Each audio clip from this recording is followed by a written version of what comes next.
To smatrate da s vas skida odgovornost? Sasvim točno.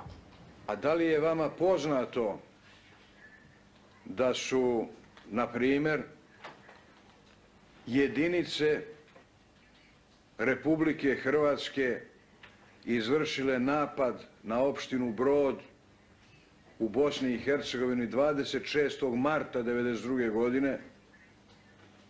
Tu je počinjen veliki zločin, masakrirano stanovništvo sela Sjekovac u opštini Bosanski Brod. Još čak tada Bosna i Hercegovina nije imala ni međunarodno priznanje, znači bila je u svakom pogledu deo Jugoslavije, čak i u najformalnijem. I tu su bili pripadnici 108. brigade Zbora Narodne garde iz Slavonskog Broda i tako dalje. Postoji kompletna dokumentacija o počiniocima. Da li je moguće da vi kao predsjednik parlamenta to niste znali?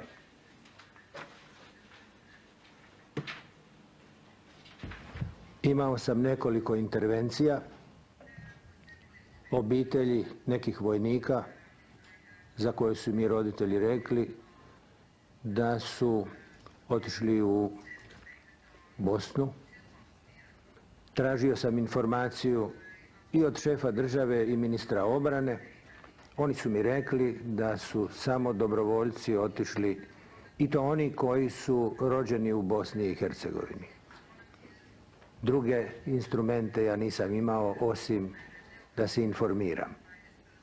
Ali moram reći, ukoliko bilo tko ima saznanje da je građanin Hrvatske učinio bilo gdje zločin, treba napraviti prijavu.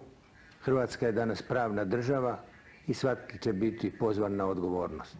Pa imali biste mnogo tih prijava. Gospodine Mesiću, hoćete vi da kažete da niste znali kao predsjednik parlamenta, organa koji je jedino nadležan da o tome odluči ili da saglasnost, da vi niste znali da ono što je u okviru vaših ovlašćenja urađeno nije urađeno legalno i da niste znali da su hrvatske trupe u Bosni i Hercegovini?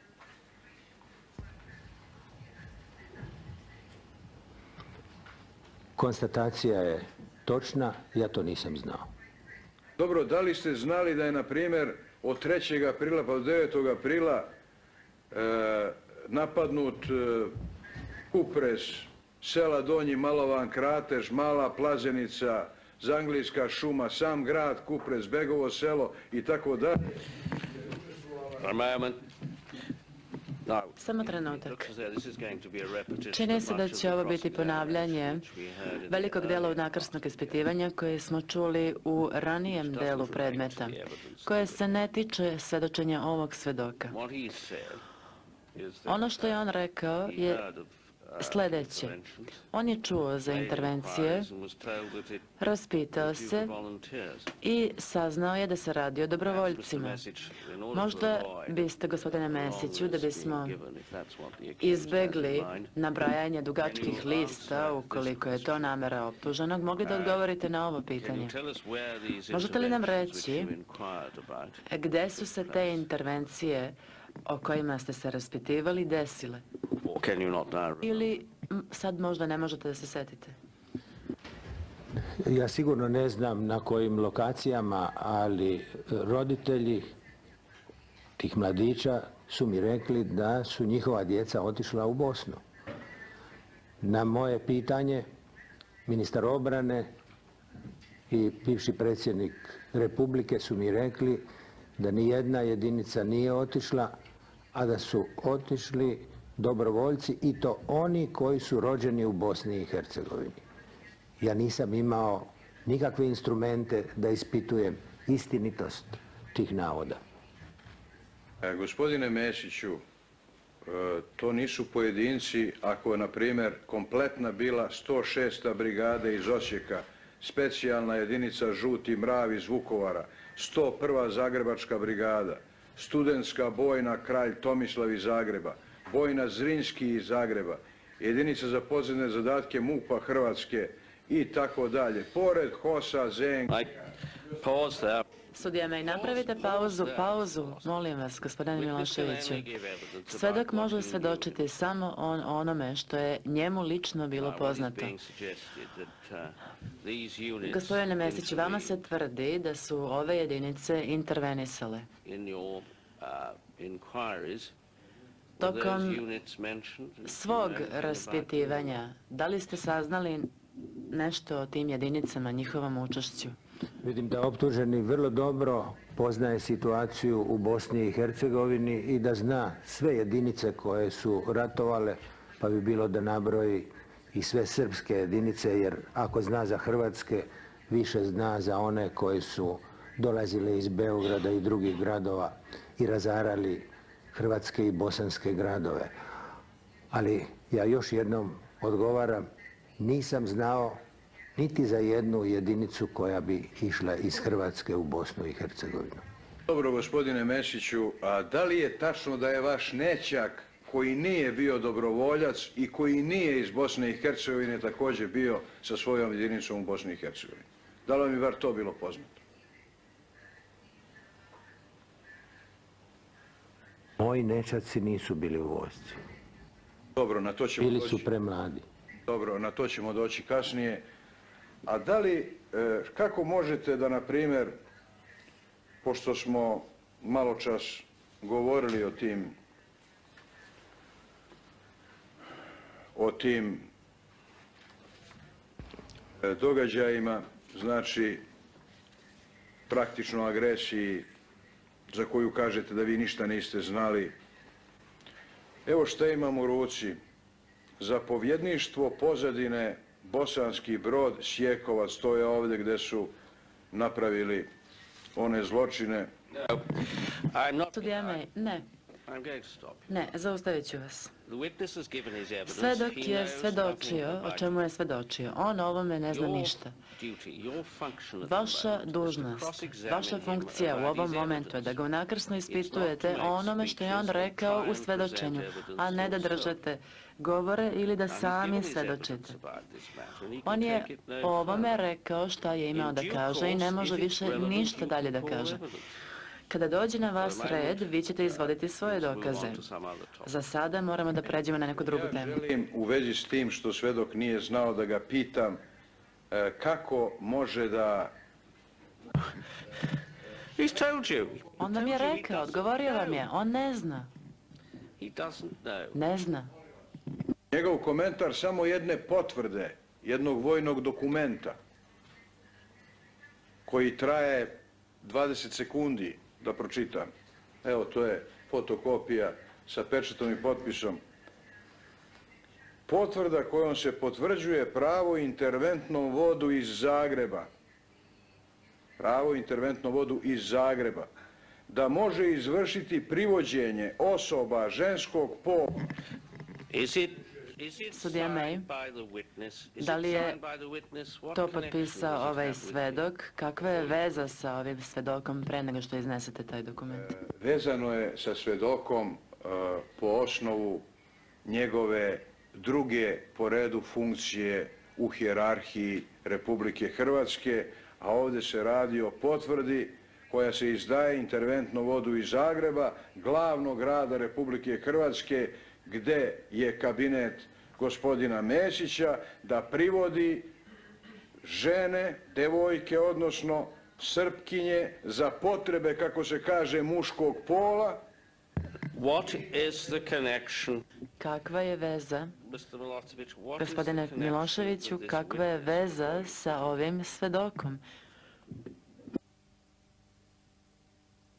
Gospodine May, veza je da se vidi da jedinice o kojima on ne zna ništa, ne samo da vrše zločine, nego organizuju silovanja i sve drugo i to sa... Sudija May, gledajte, To nema nikakve veze sa ovim svedokom. Vi ste ovdje da ga unakrsno ispitujete o tim stvarima. Ukoliko je to relevantno, vi ćete imati priliku uskoro da izvodite dokaze o tome. Ono što je bitno je da ne držite govore, nego da dokazujete da je i druga strana izvodila, da je druga strana činila zločine. Sjetite se da je ovo suđenje, ova optužnica se tiču određenih zločina koje ste vi počinili. I ima dokaza o tome, tako da treba na to da se koncentrišete. Gospodin Kay, časni sude, mogu li ja samo da kažem nešto, pošto je to očigledno važno za optuženog? Možda se ovdje radi o sljedećem, o tome da on osporava kredibilitet ovog svedoka optužbe. Optuženi, koliko sam ja shvatio, pokušava da sudu prezentira razne događaje koji su se desili za vreme predsjedništva ovog svedoka u Hrvatskoj i da pokaže njegovu umešanost u sukobe koji su se dešavali u tom regionu. Ova pitanja mogu biti važna za ovog optuženog u pogledu pitanja odbrane teritorije i drugih aspekata ovog sukoba. Ja nisam dobio nikakva uputstva, tako da ne mogu tačno da kažem. Možda se sudu ne sviđa način na koji optuženi ispituje, ali pitanje na koje se on koncentriše je šta se dešavalo u Hrvatskoj dok je ovaj svedok bio predsjednik Hrvatske i dok su njegove trupe delovale van granica njegove zemlje. Sudija me, gospodine Kay, mnogo vremena je potrošeno na ovom suđenju,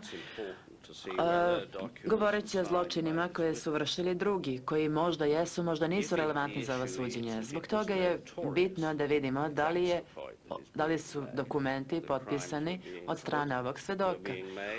Ukoliko se radi o tome da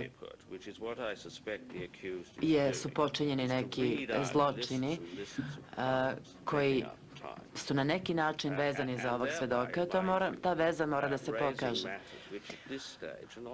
Ja, međutim, mislim da ovdje optuženi zapravo pokušava da nam čita liste i liste zločina, trošeći vreme na stvari koje nisu relevantne za suđenje. Naše vreme je ograničeno, moramo da se držimo relevantnih pitanja. Međutim, postavit ću pitanje svedoku. Gospodine Mesiću, tvrdnja se sastoji u sljedećem, gospodine Miloševiću, vi ne možete pomoći ako želite. Bilo je opšte poznato da se čine zločini u Bosni i Hercegovini i mislim da se ovdje tvrdi da se to dešavalo tokom vašeg predsjedništva. Zbog toga ste morali da znate za te stvari, osim što su vam o tome govorili roditelji dobrovoljaca ili pripadnici oružanih snaga, kao što ste vi rekli. Morali ste znati više od toga, bar tako se tvrdi. Da li je ovo bila opšte poznata stvar u Hrvatskoj? Da li je bila poznata vama dok ste bili predsjednik u to vreme? Dok sam bio predsjednik parlamenta, ja sam znao za logore koje je srpska strana organizirala u Bosni i Hercegovini. Dobivao sam informacije i na kraju to je bilo i prikazivano na televiziji. Ukoliko je bilo drugih zločina, oni do mene nisu dolazili. Do kada ste bili predsjednik parlamenta, gospodine Mesiću? Do kog datuma?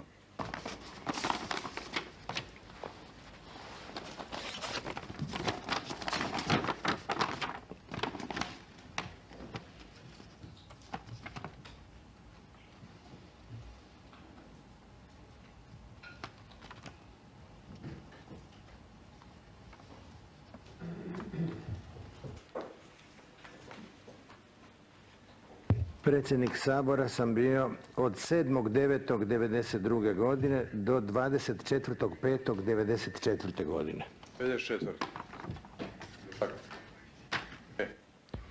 Evo u tom periodu, molim vas, u tom periodu to što vi ne znate i što kažete da ste pitali ministra, evo 3.7.1993. austrijski ministar inostranih poslova Alojz Mok kritikuje Hrvate zbog njihove vojne angažovanosti protiv muslimana i uputio protest vladi Hrvatske. A 4.2. također dok ste vi predsjednik Sabora, Savjet bezbednosti Ujedinjenih nacija, znači Savjet bezbednosti Ujedinjenih nacija, ni manje ni više, usvojio je predsjedničko saopštenje u kome se upozorava Hrvatska da će biti izložena teškim posljedicama ukoliko u roku od 2 nedjelje ne povuče svoje regularne vojne jedinice iz Bosne. Znači u predsjedničkom saopštenju Savjeta bezbednosti. Zna Savjet bezbednosti, objavljuje predsjedničko saopštenje, vi kao predsjednik Sabora, čije je to ovlašćenje, kažete, a ne znate, da niste znali. Istog dana i njemački kancelar Helmut Kohl oštro osudio. Samo trenutak.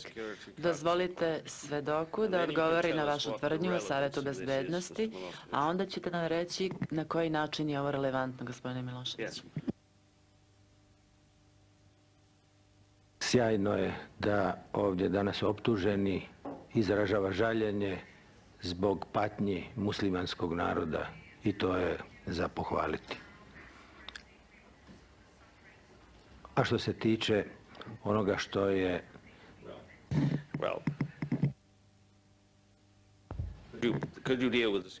Sudija May, molim vas da odgovorite na ovu tvrdnju u vezi Savjeta bezbednosti i njihove rezolucije. Što se tiče rezolucije, ja sam već rekao, ono što sam ja mogao učiniti to je da pitam predsjednika države da li su naše jedinice prešle granicu. On je rekao nisu. Ministar obrane je rekao nisu. I ja druge instrumente nisam imao. Dobro, možemo li da idemo dalje? Ja mislim da je ovo dovoljno jasno. Ne, nećemo da idemo dalje sa ovim dok nam ne objasnite na koji način je ovo relevantno. Optužnica vas tereti za zločine u Hrvatskoj u periodu između 1990. i 1992.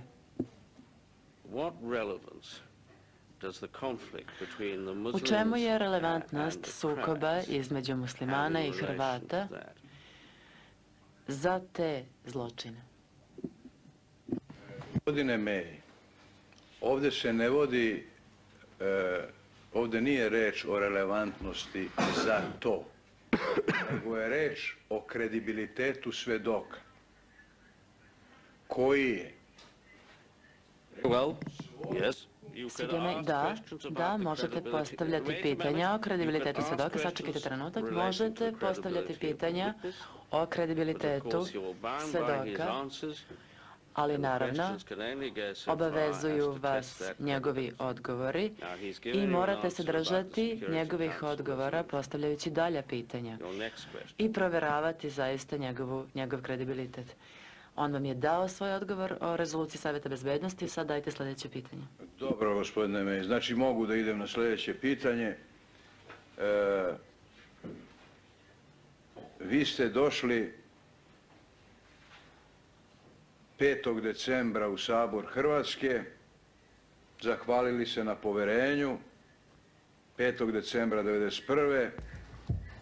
Ima vaša čuvena izjava koja glasi: mislim da sam obavio zadatak, Jugoslavije više nema. Je li tako, gospodine Mesiću? Gledali smo i na filmu prekjuče ovdje ili nekih dana, inače zna je cijela Jugoslavija. Mislim da sam obavio zadatak, Jugoslavije više nema. Je li tako, gospodine Mesiću? Izvrsno postavljeno pitanje, a ja ću dati objašnjenje o čemu se radi. Hrvatski parlament je mene izabrao za hrvatskog člana predsjedništva Jugoslavije. Ja sam otišao u Beograd. Prvo su mi sprječavali nekoliko mjeseci da nastupim kao potpredsjednik, jer se nije nikako mogla sastati Savezna skupština. Onda je Srpski blok bojkotirao moj izbor za predsjednika, pa pod pritiskom inozemnog faktora... Dajte mu da završi. Ne, gospodine Miloševiću, dajte mu da završi. Pitali ste ga nešto, pustite ga da odgovori. Na kraju sam pod pritiskom međunarodne zajednice izabran za predsjednika. Hrvatska je donijela odluku o svome osamostaljenju. Hrvatska je u dogovoru sa međunarodnom zajednicom prolongirala svoj izlazak iz Jugoslavije za 3 mjeseca. Taj rok je prošao, Jugoslavije više nije bilo, savezne institucije više nisu funkcionirale. Ja sam se vratio u Zagreb i upravo sam to rekao, jer ja u Beograd nisam išao otvoriti soboslikarsku radnju. Ja sam u Beograd išao kao član predsjedništva Jugoslavije. Pošto nema više Jugoslavije, pošto nema više predsjedništva, ja sam posao koji mi je povjerio parlament izvršio i javljam se tom parlamentu da mogu preuzeti drugu funkciju. Ne znam što bi ja radio u Beogradu kada predsjedništva više nema. Dobro, gospodine Mesiću. Ovo je zaista dostojno divljenja, ovo objašnjenje vaše izjave, ali mi niste odgovorili jeste li vi rekli to tako, mislim da sam obavio zadatak, Jugoslavije više nema. Optužen je pravnik, on vrlo dobro razumije što ja govorim. Moj zadatak je bio da predstavljam Hrvatsku u saveznom predsjedništvu. Nema potrebe da ponavljate. Nema potrebe da ponavljate, vi ste rekli to na hrvatsko-srpskom jeziku ili ako hoćete hrvatskom ili srpskom i svako je to razumeo.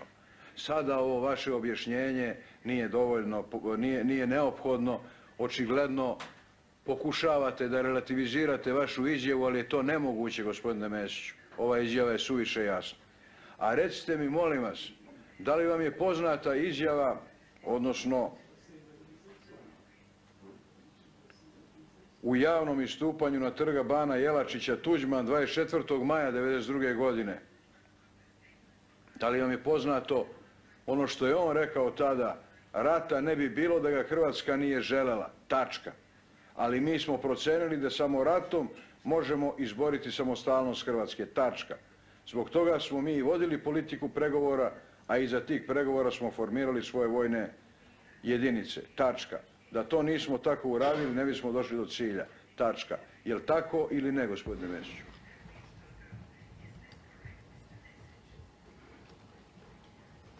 Puno je ovdje bilo tačaka, ali mislim da je to mogla prenijeti jedino štampa u Srbiji, jer ovo jednostavno ne odgovara istini.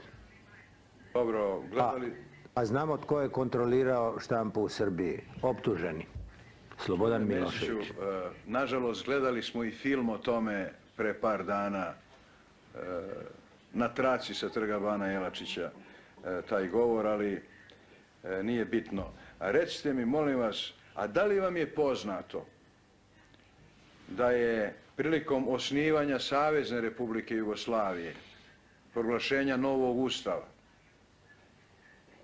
Savezne Republike Jugoslavije 27. aprila 1992. godine, doneta deklaracija o ciljevima nove zajedničke države Savezne Republike Jugoslavije, u kojoj doslovce piše da Jugoslavija nema teritorijalnih pretenzija ni prema jednoj od bivših jugoslovenskih republika.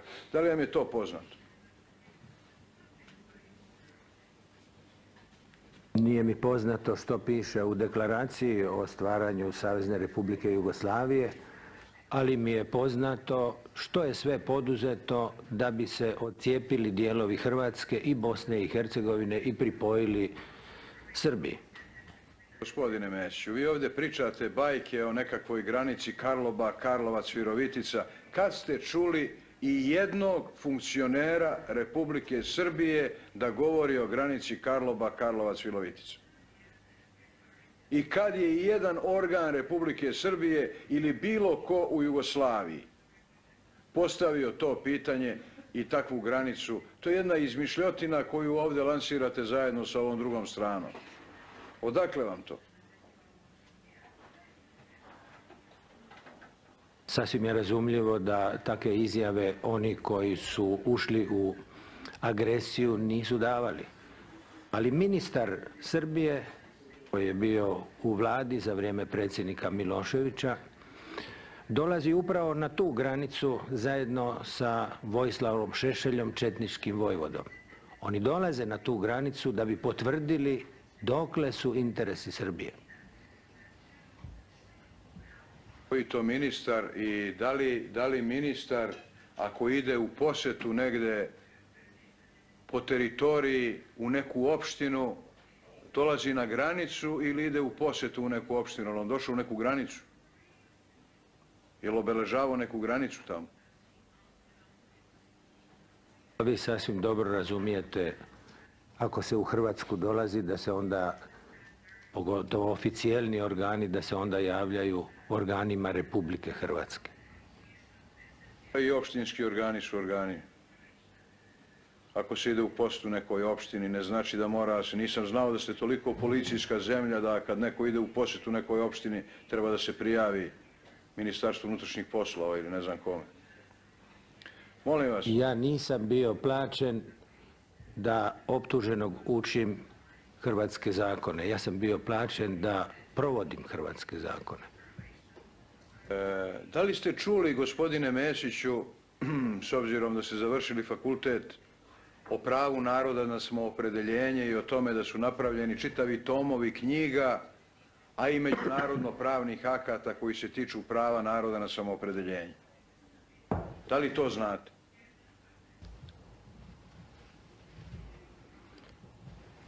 Mislim da je besmisleno pitanje. Svakako da znam pravo na samoopredeljenje. A onda mi odgovorite, molim vas... To je ipak malo pretjerano. A onda mi odgovorite, molim vas, otkud vam tvrdnja da Srbi u Hrvatskoj nemaju pravo na samoopredeljenje? Otkud vam tvrdnja na strani 2 vaše izjave da je Jugoslavija po Ustavu iz 1974. bila ustanovljena kao konfederativna Jugoslavija? To znate i sami da je netačno. Nađite jednu ustavnu odredbu koja govori o konfederativnoj Jugoslaviji. Je li tačno ili ne, gospodine Mesiću? Predsjedništvo Jugoslavije je bilo upravo uspostavljeno kao konfederalna institucija, jer su se odluke uglavnom donosile konsenzusom. I to optuženi vrlo dobro zna. On isto vrlo dobro zna da su republike po Ustavu iz 1974. godine nazvane države. I isto dobro zna da su po pravu svoga udruživanja u Jugoslaviju imali pravo i na razdruživanje, jer to pravo nije konzumirano ulaskom u Jugoslaviju. Dakle, kad je nastala opasnost da bi se Hrvatskoj, Sloveniji i drugim republikama moglo dogoditi ono što se dogodilo Kosovu, Vojvodini i Crnoj Gori, Hrvatska je iskoristila svoje pravo na razdruženje. To nam je priznala i Badinterova komisija. Pravo Srba da imaju svoju državu, jasno da ima, srpski narod ima to pravo i to je Republika Srbija. Ali kao što se zna, nisu mogle nacionalne manjine tražiti izdvajanja iz Republike Hrvatske. Oni su to mogli tražiti, ali nisu mogli ostvariti jer je Republika Hrvatska priznata u svojim avnojevskim granicama. I to optuženi vrlo dobro zna. A da li vam je poznato da su narodi po Ustavu Jugoslavije bili nosioci suvereniteta, a ne nikako republike? Da li vam je poznato, jer se sjećate, da je čak i grb Jugoslavije sadržavao 5 buktinja, 5 naroda u jednom plamenu, Srbi, Hrvati, Slovenci, Makedonci i Crnogorci, pa je kasnih 60. godina uneta 6. kad su muslimani proglašeni za konstitutivni narod. Da li vam je to poznato, gospodine Mesiću? Konstitutivni elementi federacije bile su republike i 2 pokrajine, Vojvodina i Kosovo. To su bili konstitutivni elementi federacije. Simbolika je jedno, ali ustavne odredbe su sasvim nešto drugo. I dakle tvrdite da u ustavima Jugoslavije i republika ne polazi se od suverenosti naroda, nego se polazi od suverenosti administrativne teritorije republika koja je određena 1945. godine. Je li to vaša tvrdnja, samo da mi bude jasno, neću da idem dalje da gubim vreme?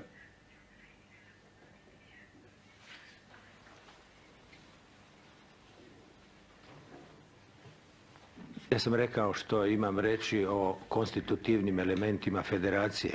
Hrvatska je imala pravo na samoopredjeljenje, a Srbi u Hrvatskoj imali su pravo na zaštitu kolektiviteta i svoga statusa kao građani Republike Hrvatske. Dobro, onda da idemo dalje, samo da nastojimo da malo brže razjašnjavamo ove stvari, pa mi odgovarajte sa da ili ne. Da li je tačno da su svi ustavi Hrvatske, dakle, da li je tačno da su svi ustavi Hrvatske do vaših amandmana 1990. godine sadržali odredbu o položaju Srba u Hrvatskoj kao konstitutivnog naroda? Konstitutivnog naroda. Ne nikakve nacionalne manjine koju ste sad vi tako kvalifikovali. Naprimjer, Ustav iz 45. Ustav iz 63. Ustav iz 74. Ustavni amandmani u julu 90. godine su doneti tako da su prvi put praktično Srbi izbačeni kao konstitutivni narod iz Ustava Hrvatske. Govorim sad o Ustavu Republike Hrvatske. Jesu li svi ustavi sadržavali odredbu o srpskom narodu kao konstitutivnom narodu u Hrvatskoj? Da ili ne, recite, gospodine Mesiću. To se ne može odgovoriti sa da ili ne. Radi se o tome da su ustavi bili donašani, da su donašani u različitim vremenima, u različitim pozicijama, u različitim i međunarodnim okruženjima. Tako je i Ustav imao nekad jedno određenje, nekada drugo određenje. Recimo, Ustav i jugoslavenski i hrvatski imao je jednu odredbu koje inače ustavi u svijetu nemaju. Da ima narode i narodnosti. I nacionalne manjine. Dakle, narodi i narodnosti i nacionalne manjine. Ustav se dograđivao. Tako da je dograđivan i do 90. Dobro, znači ovo što ste izbacili Srbe iz Ustava 90. je bilo dograđivanje Ustava, razumijem. Da li vam je poznato da je Sabor Hrvatske još 14. maja 1887. godine doneo zakon o upotrebi ćirilice? Da li je poznat taj podatak, evo slučajno?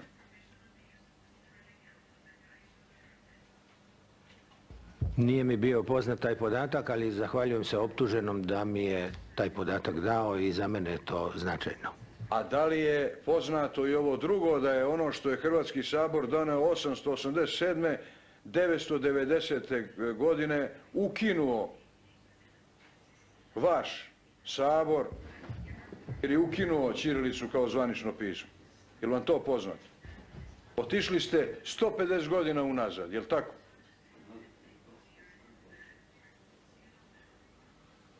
Još jedan podatak za mene kao pravnika je vrlo značajan.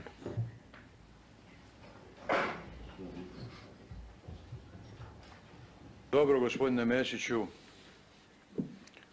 Da li se sjećate čitavog niza zakona, da ne govorimo o preuzimanju ovih simbola one nacističke države NDH i druge stvari. Na primjer, u zakonu o Akademiji nauka kaže, o zakoni Akademiji, na Hrvatskoj akademiji znanosti i umjetnosti, u članu 1 piše da je pravni sledbenik Hrvatske akademije znanosti i umjetnosti od 1941. do 1945. Budžet za 1991. godinu ne predviđa ni jedan dinar za škole Srba u Hrvatskoj, ali predviđa za škole manjina, Italijana, Mađara, Čeha, Rusina, Ukrajinaca. Zakon o vladi dozvoljava vladi da preuzme mere protiv takozvanih neposlušnih opština, jedina izvršna vlast u Europi koja ima pravo da raspušta izabrane organe. Zakon o obrazovanju govori da je nastava samo na hrvatskom jeziku i tako dalje. One thing at a time. Idemo po redu. Now what is the question, Mr. Milosevic? Koje je bilo vaše pitanje, gospodine Pitanje je, Miloševiću? dakle, da li je tačno da je ne samo ponašanjem i usijavanjem atmosfere nacionalne netrpeljivosti prema Srbima, već i donošenjem čitavog niza zakona hrvatska vlast posticala ne samo nacionalizam u Hrvatskoj, već i diskriminatorski, uvredljiv odnos prema Srbima u Hrvatskoj? Je li tačno ili ne, gospodine Mesiću?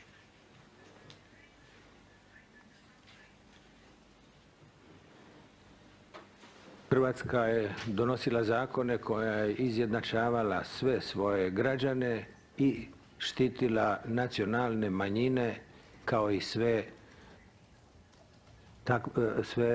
ranjive skupine. Nacionalne manjine su ranjive skupine i zato Hrvatskoj odgovara pozitivna diskriminacija svih ranjivih skupina. Dobro, onda komentarišite mi, molim vas, samo ovih nekoliko izjava. Evo, pored ovih svih zakona ima ih još mnogo, koji su naravno morali da izazovu zabrinutost. Evo, na primjer, sa sednice Sabora 4. oktobra 90. godine. 4. oktobar 90. vaš Sabor. Damir Majovik uzvikuje: ne veruj Srbima ni kad mi darove donose. Stjepan Suljimanac kaže: lica koji su naselila iza 18. godine u Hrvatskoj treba da za njih stvoriti zakon i zaštititi se od tih elemenata. Iza 1918.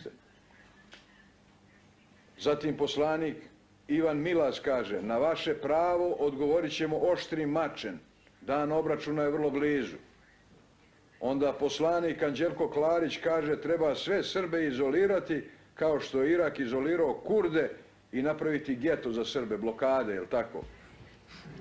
A vaš, kako se zove, prvak HDZ-a, Praljak u startu 28. aprila 90. godine navodi: vani dečki već pevaju zaklaćemo Srbe i tako dalje. Je li to atmosfera, gospodine Mesiću, u kojoj su Srbi trebalo da sa poverenjem gledaju na sve ono što im se dešava, a u međuvremenu otpustili ste gotovo sve Srbe iz državne uprave, iz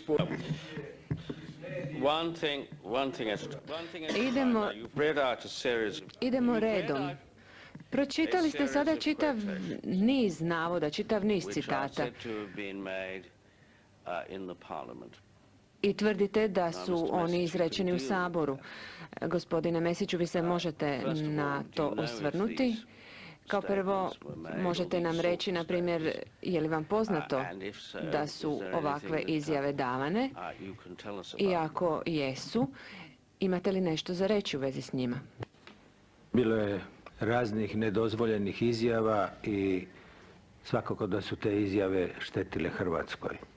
Što se tiče Slobodana Praljka, moram reći, on nikada nije bio član Hrvatske demokratske zajednice i na početku stvaranja Hrvatske demokratske zajednice on je bio jedan od najvećih kritičara predsjednika Tuđmana.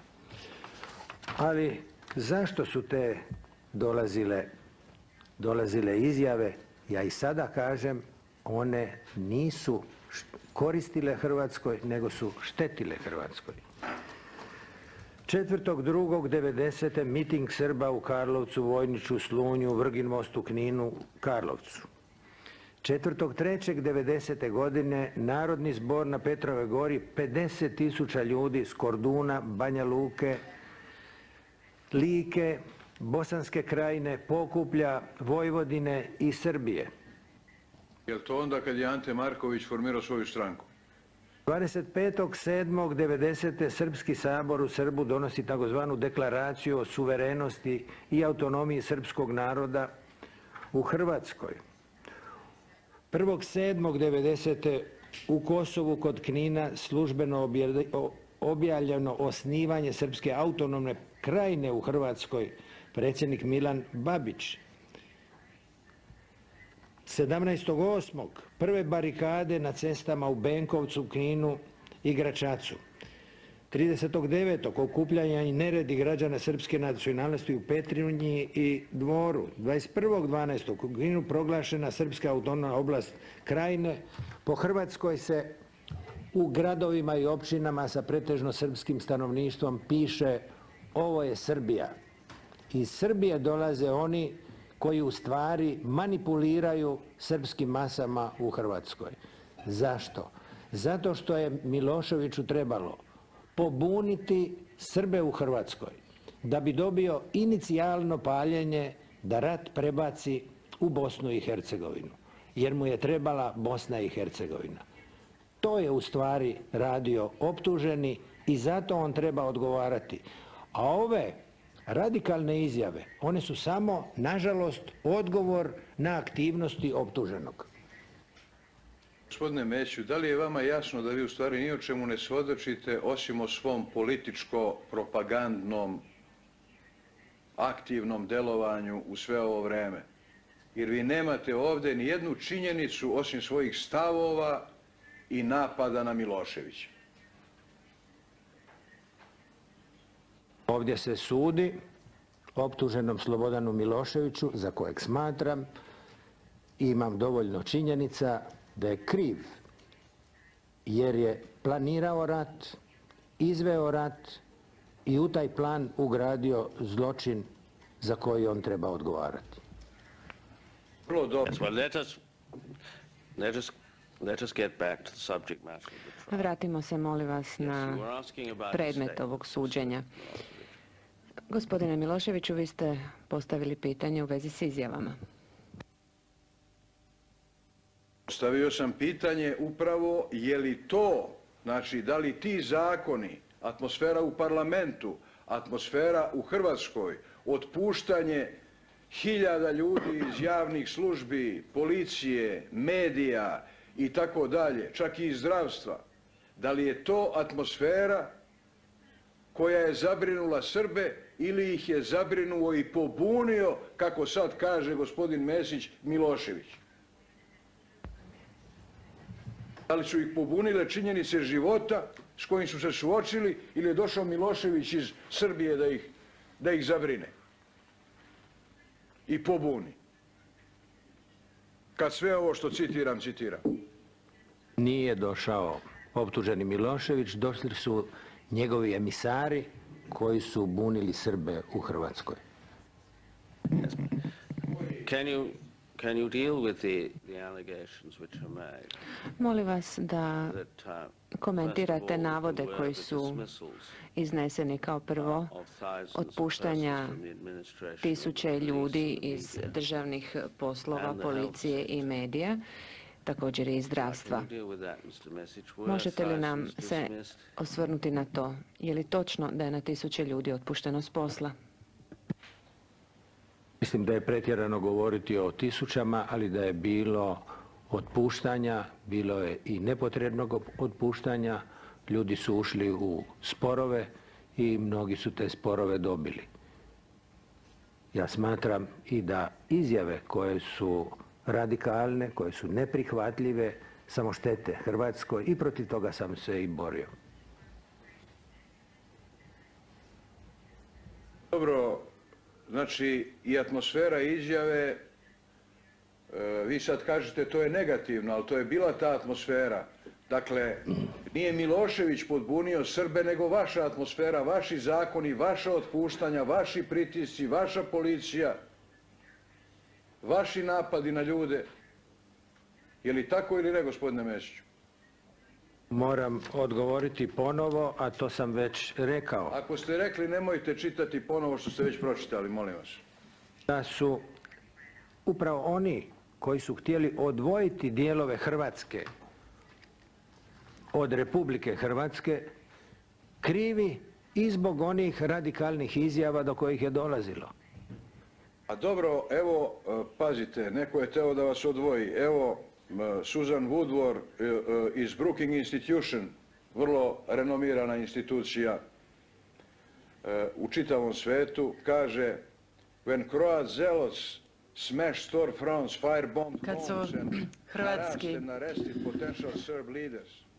In many parts of Croatia, Serbs were expelled from jobs because of their nationality. Radikali počeli da hapse srpske lidere u mnogim delovima Hrvatske i Srbi su izbacivani s posla zbog svoje narodnosti, zbog svoje nacionalnosti.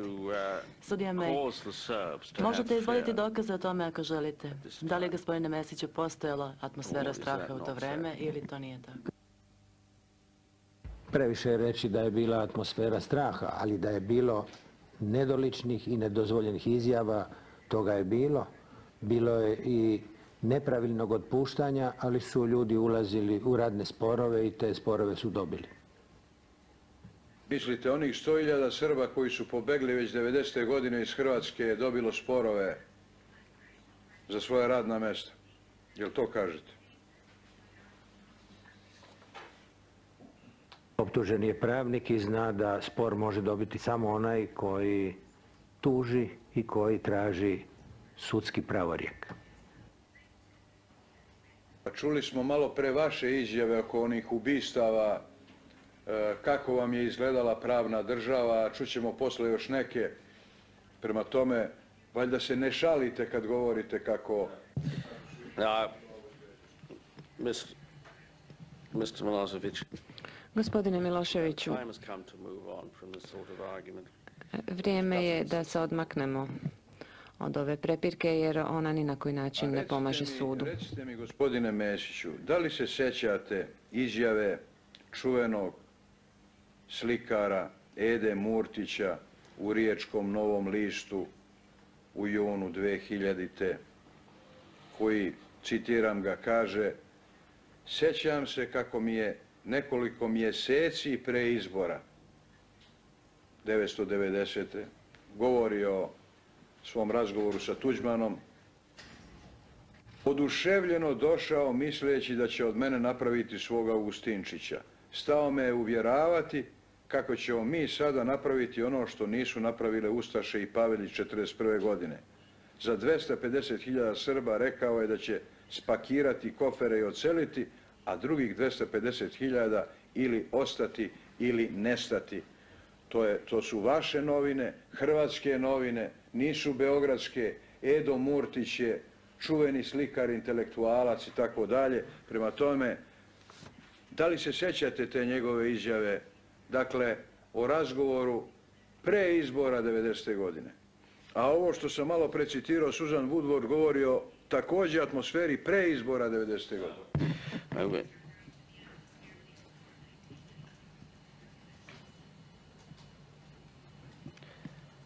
The witness can deal with the conversation by the comments by the Svjedok može komentirati ovaj intervju, odnosno razgovor sa umjetnikom kojeg ste spomenuli. Slikar Edo Murtić je inače moj prijatelj, ali priznajem da tu izjavu njegovu nisam čitao. A dobro, da li ste čitali, recite mi molim vas, samo kratko ću citirati u Feral Tribunu 21.4.2001. godine. Bio je jesen 1991. U Hrvatskoj je bio otvoren lov na Srbe. Merčepovi bojovnici masovno su proizvodili lešove u manufakturi smrti lociranoj u Pakračkoj poljani, harali po zagrebačkim kvartorima odvedeći ljude iz njihovih kuća i presuđujući im metkom u potiljak. Norac, Orešković i njihovi podanici u isto su vreme sličnim metodama obračunavali s nedužnim gospićkim Srbima. U Zadru su organizirane spektakularne kristalne noći, tokom kojih su spaljene desetine kuća čiji su vlasnici imali krivi sastav krvnih zrnaca. Da li je to hrvatska štampa, da li su to tačne tvrdnje, gospodine Mesiću, samo mi to odgovorite. Da li su te tvrdnje tačne ili ovaj list laže kad piše o ovome što piše? Vaš hrvatski list. Bilo je zločina i ja sam uvijek tražio da se oni ispitaju i da se počinioci kazne. Hrvatska nije bila dovoljno pravna država. Ja sam na kraju na tome i dobio izbore jer tražim da ona uistinu bude pravna država. Bilo je zločina i zločinci za to trebaju odgovarati. Ali to nije razlog da se razori Dubrovnik, da se napada, da se razara Vukovar, da se razaraju hrvatski gradovi. Zločince treba goniti, zločince treba kazniti, ali ne razarati gradove. Tačno, zločince treba goniti, zločince treba kazniti, samo je ovdje pitanje ko je zločinac. Samo se o tome radi. A zločince treba i goniti i kazniti i u svakom pogledu dovesti pred pravdu. Samo je pitanje ko je zločinac. Ovdje i jeste u pitanju zamjena teza, gospodine Mesiću, je li tako to? Meni I se ovdje svjedočite o tome da sam ja razbio Jugoslaviju, a vi ste bili za Jugoslaviju. Meni se ovdje ne sudi. Tome bi se nasmejalo svako dete u Jugoslaviji. Ali mislim da možemo se vrlo brzo objasniti. Meni se ovdje ne sudi. A u tome i jeste stvar. U tome i jeste. Yes. We're going to adjourn now. Napravit ćemo sada It's pauzu. time, Mr. Milošević. Gospodine Miloševiću, vrijeme je za pauzu. 20 minutes. Pola.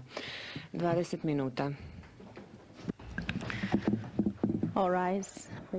Budemo sigurni da govorimo o iste stvari. Jel govorite o predmetu Dokmanović? Ne, nego o ovom drugom predmetu gdje je gospodin Mesić bio zaštićeni svedok, pa ja, držeći se toga, iako je Slobodna Dalmacija sve to objavila, ne želim da ja pominjem.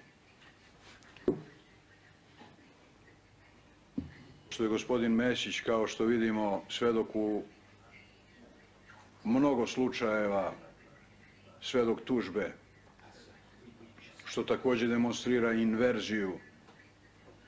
No, that's just a comment. Ne, to je samo komentar. Evo šta piše ovdje, samo da pročitam, molim vas, sa vašeg transkripta, nije sa moga. Kad govorite o tome da li su bili u Bosni i Hercegovini ili ne, kaže whether there were any, I cannot tell. Da li je nekoga tamo bilo, ne mogu da kažem. I was not an inspector, Nisam bio inspektor. nor was it up to me to Niti je bilo establish na it. meni da to utvrđujem. But my nephew, Ali moj nećak, Vlatko Mesić, Vlatko Mesić, who was a Croat soldier, koji je bio hrvatski vojnik, he was in Bosnia. je bio u Bosni. He came back from there and he was not a Vratio se volunteer in odande Bosnia. i nije bio dobrovoljac u Bosni. He was born in Slavonia. On je rođen u Slavoniji, He has nothing in common with Bosnia, but he was there. nema ništa sa Bosnom, ali je bio tamo. Dakle, vi ste malo čas rekli neistinu, čak ste rekli da su vam nećaci mali i tako dalje. Ovdje, u ovom transkriptu sa vašeg svjedočenja pod zakletvom, vi govorite sasvim drugo. Je li to tako, gospodine Mesiću, ili nije? Moja dva nećaka žive u Francuskoj, a dva žive u Beogradu i za vrijeme rata bili su maloljetni. Radi se o mome rođaku, krivo je valjda prevedeno, koji mi je rekao da je bio u Bosni. To je jedan slučaj koji mi je rekao i ja sam ga iznio. Dobro. A vas je pitao...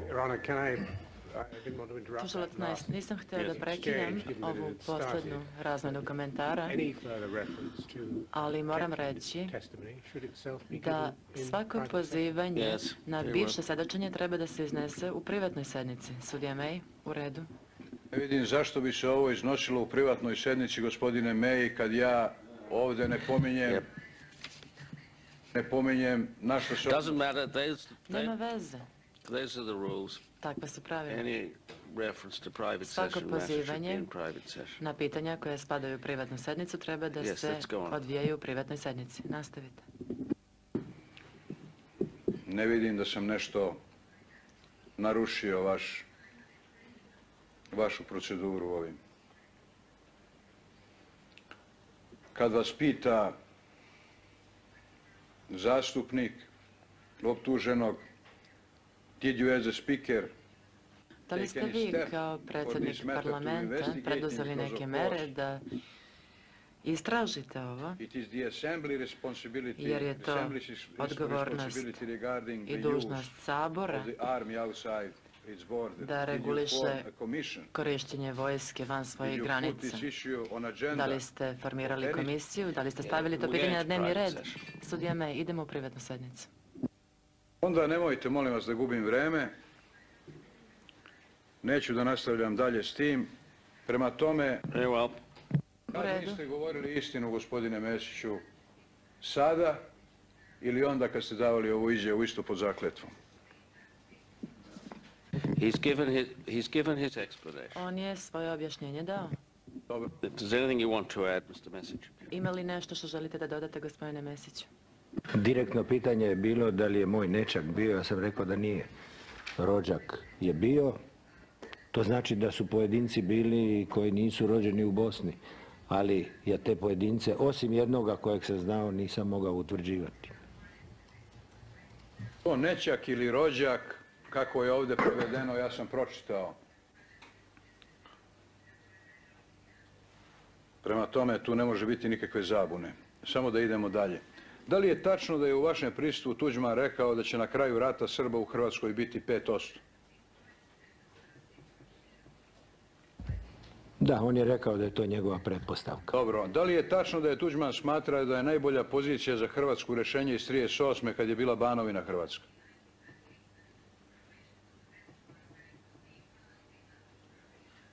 Ne, Tuđman je zauzimao stavove. Budući da je Vojvodina pripala Srbiji, a nikada pod Srbijom nije bila, čak i za vrijeme Drugog svjetskog rata Vojvodina je bila pod glavnim štabom Hrvatske, jer Srbija nije imala glavni štab. I on je smatrao da je pogriješio Avnoj kada Bosnu i Hercegovinu kao povijesnu hrvatsku pokrajinu nije predvidio kao autonomnu pokrajinu u Hrvatskoj. Taj stav on je uvijek zauzimao i smatrao je da Bosna i Hercegovina mora biti cjelovita i da treba biti u okvirima Hrvatske. Ali to Avnoj nije uzeo u obzir. Međutim, u izbornoj kampanji on je činjenica rekao da Hrvatska predstavlja jednu kiflu i da joj dio nedostaje. Ali time nije pokrenuo nikakav postupak koji bi on to ispravljao, kojim bi tražio tuđe teritorije. Međutim, nakon što se vratio iz Karađorđeva, on je rekao da Hrvatska dobiva banovinske granice plus Cazin, Kladušu i Bihać i rekao je da vam ja kažem kako je Milošević rekao. Rekao je ovako: slušaj Franja, ti uzmi Cazin, Kladušu i Bihać, to meni ne treba, to je takozvana Turska Hrvatska. To je on rekao, a da li je tako bilo, optuženi najbolje zna. Naravno da nije bilo reći o podeli Bosne, čak smo jednom zajedničku izjavu o tome dali da nije bilo reći o podeli Bosne, ali ta vaša objašnjenja ostaju za vas. Dakle, ovdje niste govorili istinu u vezi sa prisustvom u Bosni, a ja ću kasnije dokazati. Ne, sačekajte, samo trenutak. The witness has said he was telling the truth. Svedok je rekao da je govorio istinu. Nemojte iskrivljavati njegovo svedočenje. Ako imate pitanje, postavite Samo ga. zbog prevoda u vašem transkriptu gdje piše nećak, a on kaže rođak. A o nečemu drugom ne može biti reči da se razlikujemo. Molim vas, u vezi sa ovim što ste sad rekli da niste imali nikakve namere, evo Globu, specijalno izdanje, to je novembar 1.1999. Kaže, Tuđman je gostovao u Kanadi i 1988. i 1989. I usaglasio koncepcije. Prvo da Hrvatska mora biti samostalna i neovisna i tako dalje. Treće, Srbi moraju biti svedeni na nacionalnu manjinu, što znači da bi Hrvatska više ili manje trebalo biti etnički čista. I četvrto, ako je Srba u Bosni i Hercegovini toliko da se ne mogu svi isterati u Srbiju, onda jedino preostaje podjela Bosne i Hercegovine kojom će čisto hrvatski krajevi uz odgovarajuće korekcije pripojiti etnički čistoj Hrvatskoj državi. Je li tako ili nije, gospodine Mesiću? Ne znam tko je to izjavio. To vam piše u Globusu o planu koji je usaglašen 88. i 89. u Kanadi sa ustaškom emigracijom. Da li vam je išta poznato o tome? O tom planu ja ne znam ništa. Dobro. Dobro, da li je tačno onda na osnovu ovoga što ste malo čas rekli da je Tuđman smatrao teritorija koja je pripadala Banovini iz 1938. treba da bude anektirana Hrvatskoj, je li to tačno ili ne? Pripojena. On je rekao da je Milošević to predložio. Čekajte, ja govorim o drugoj stvari, da vam sad ne predočavam opet transkript, možete da pogledate transkript sa istog ovog suđenja gdje ste svjedočili, to je strana 7130, ali da ne bismo išli na zatvorenu sednicu, ja vam samo upućujem da ste vi o tome tada govorili.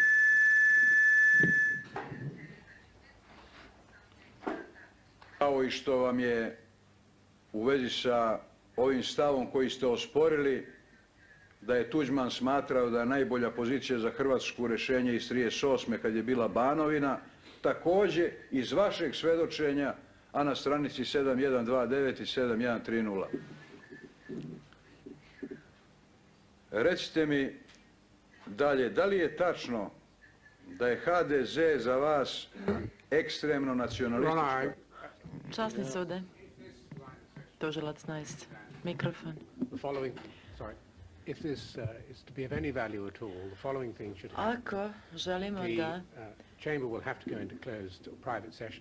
ovo ispitivanje ima bilo kakvu vrednost, trebalo bi da uđemo u privatnu sednicu. Ne zbog toga što mi to posebno želimo, već zbog toga što je ovo zaštićeno svedočenje pred jednim drugim raspravnim većem i mi nemamo prava da učinimo bilo što drugo. I kao drugo, trebalo bi da proučimo transkript. Sudija May, ne želim da idemo u privatnu sednicu, to preseca unakrsno ispitivanje i otežava ljudima da ga prate.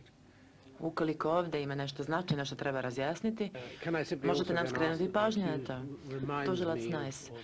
Hteo bih samo da pitam optuženog da mene podsjeti raspravno veće. Na kojim stranama se to nalazi? Sudija May. On je rekao, to je strana 7276. Gospodine Milošević, ukoliko želite da citirate iz transkripta, ako ima bilo kakvog značaja u ranijem svedočenju ovog svedoka, moramo da pređemo u privatnu sednicu. To su pravila koje moramo da poštujemo. Ukoliko to možemo da izbjegnemo, mi bismo to izbjegli. Da javnost ne vidi da gospodin Mesić uglavnom Doesn't matter. Nema Doesn't veze, matter to about that. nema It's the veze. rules which we have to To su follow. pravila This was koja a moramo private session poštovati. evidence, and therefore it Ovo should be je dealt with in private session. dokazni Now, do you materijal want to koji ask anything spada u more privatnu about that sednicu i transcript? moramo preći u privatnu sednicu. Imate li još pitanja o Pitaću tom ga nešto iz transkriptu? transkripta za Dokmanovića koji nije bio zaštićeni svedok. Da li je tačno da je HDZ za vas ekstremno nacionalistička partija koja je uvela jednobrazan način mišljenja, koja je zarobila ljude? Da li je to ono što vi stvarno mislite? To imate kod Dokmanovića, gdje niste bili zaštićeni svedok, na strani 1714 u svedočenju protiv njega. Tu ste rekli da je to bilo vaše mišljenje kasnije, ne odmah od početka. Od kad ste mislili da je... Wait a moment. Sudija me, In order that the samo witness can trenutak. deal with this Da bi properly, svedok mogao na have we ovo got da a odgovori copy of adekvatno. the transcript? Prvo da vidimo imamo li primjerak Nice. tog transkripta. Gospodine Najs, Have we got a copy? First of all, have imamo we li got a copy of the primjerak transcript? transkripta pre Yes. svega? Secondly, A drugo, can the witness follow it? može li svedok to da In prati? English, I'm afraid. So he Tužilac probably can't Najs follow it. na engleskom je, tako da ne verujem da može da His čita. English is not probably Njegov fluent and engleski fluent. možda nije dovoljno dobar We have a da copy of Your Honours if you se want. služi time, ali imamo Yes, we primjerke have it, za we vas, have ima it veće here. ako ih želite. Well, Mr. Message, Sudija me i mi ih imamo. I'll deal with it. Mr. Gospodine Message, Mesiću, what is being put to you in vama the se passage sada tvrdi, which the u jednom accused is odlomku, asking you about? o kome vas pita is optuženi, je sljedeće. Counsel says, counsel Advokat, Mr. Fila put, advokat Fila, we read that for you, the kaže HDZ sljedeće. is an Čitali smo da je za vas extremist HDZ nationalist jedna party, a hindrance to ekstremistička democracy, nacionalistička which partija introduced a single way of thinking. protivna demokratiji koja je uvela jednoobrazan način mišljenja Is that i what you zarobila, really meant? porobila ljude. And you Da li replied, you've to zaista look at tako this in mislite? A terms vi of ste the odgovorili, period, time treba to period gledati involved. u kontekstu Okay, vremena said witness, have you said kada se something to like this? dešavalo. And you replied, the statement of yours calls for clarification. Da li ste Namely, when the vi HTZ was ovo rekli kao established prvo first, when I u was vašoj its member, izjavi? when its program Ste was kaže da je elaborated, potrebno razjašnjenje. that was a party that was Vi in favor of a kažete da multi-party je, system. kada je HDZ prvo osnovana, kada sam ja bio njen član, kada je sastavljen njen program, to je bila partija koja se zalagala za višepartijski sistem, za demokratizaciju društva, a onda se odnos snaga u HDZ-u promenio i ja sam napustio HDZ kada sam postao kritičan prema njenoj politici. Kada sam prestao da odobravam njenu politiku. Advokat nam je onda rekao, to znači da je ta izjava, očigledno se poziva na tu raniju izjavu, iz nekog kasnijeg perioda. Vi ste na to odgovorili da, to je iz kasnijeg perioda. Sada vas pitaju o tom komentaru da je HDZ bila ili je postala ekstremna nacionalistička partija, prepreka demokratiji koja je uvela jednoobrazni način mišljenja, jednoumlje. Možete li nam reći nešto o tome ili u jednoj rečenici, a ako želite možete i opširnije? Kada je formiran HDZ kao i druge stranke u Hrvatskoj nakon socijalističkog modela, ja sam želio višestranačje, ja sam želio borbu mišljenja, želio sam demokraciju. Budući da su prijetnje dolazile iz Srbije, prijetnje koje optuženi preko svojih mitinga upućivao u Hrvatsku, a oni su dolazile iz Vojvodine, iz Srbije, iz Kosova, takozvani mitinzi Istije, gdje je rečeno da će ti mitingaši otići do Ljubljane, da će samo otresti noge u Zagrebu i da će srušiti vlast u Zagrebu.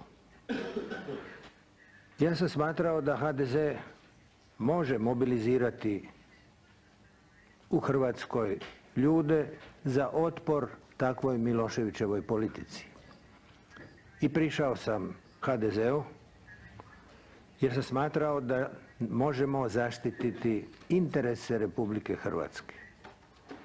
Ali zbog pogrešne politike koja je nastala kasnije, dakle pogrešne politike prema Bosni i Hercegovini, pogrešnog modela privatizacije i nedovoljnog funkcioniranja pravne države, nedovoljnog funkcioniranja institucija pravne države, ja sam tu politiku napustio.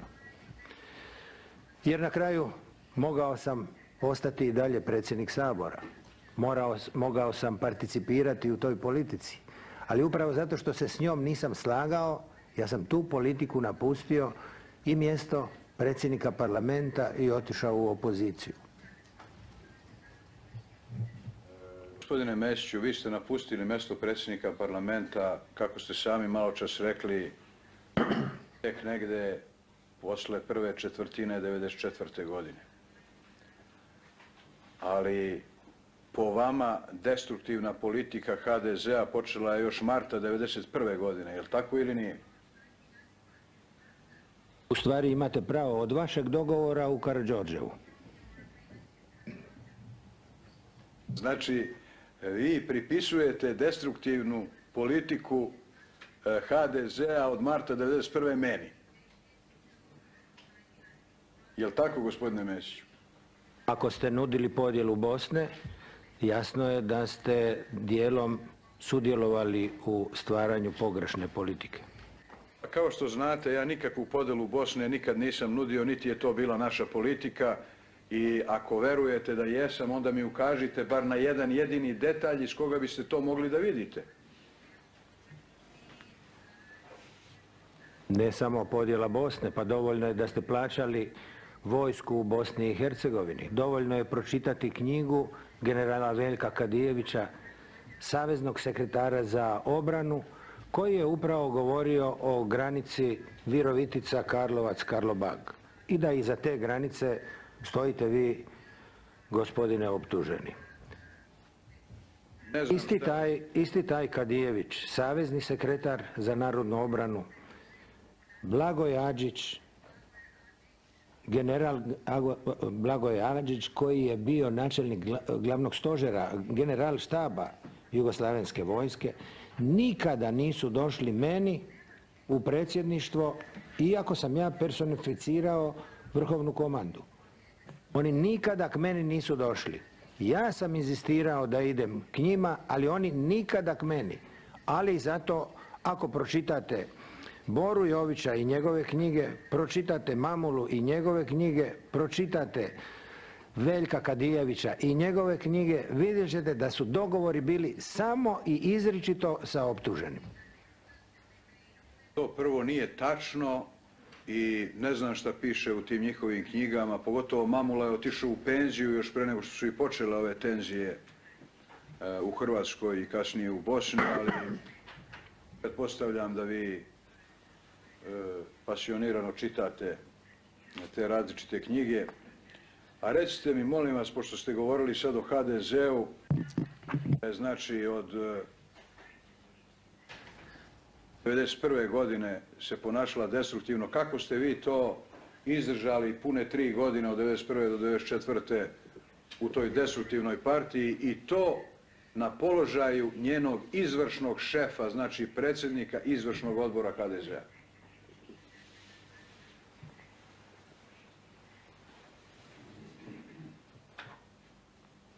Radi se ipak o nečemu drugom.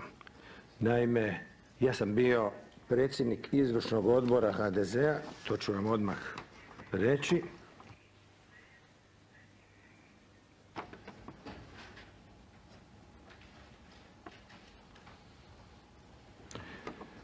Od 29.12.1991. do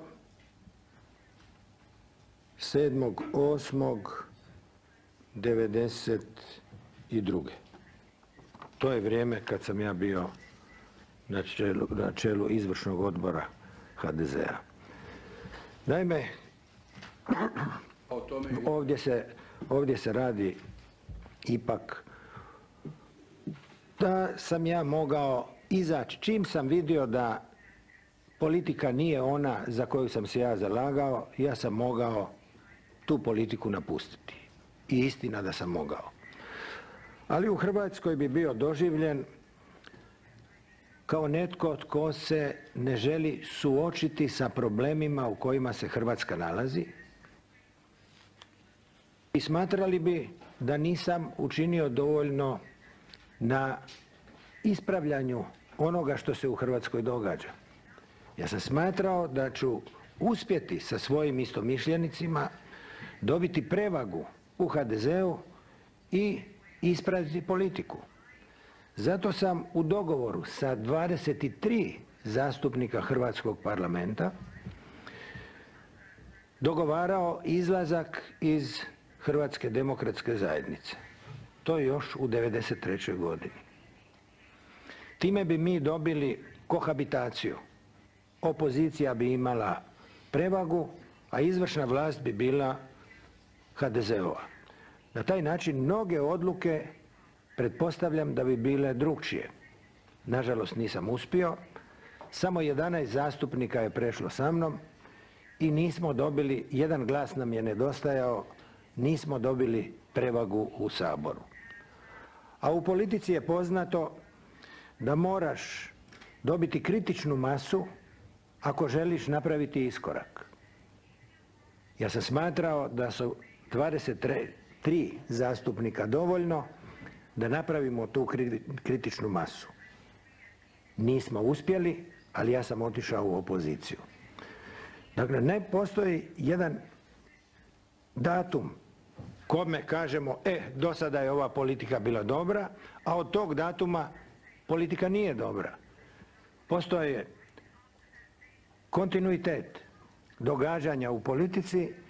Kada se skupi određena masa, onda se reagira.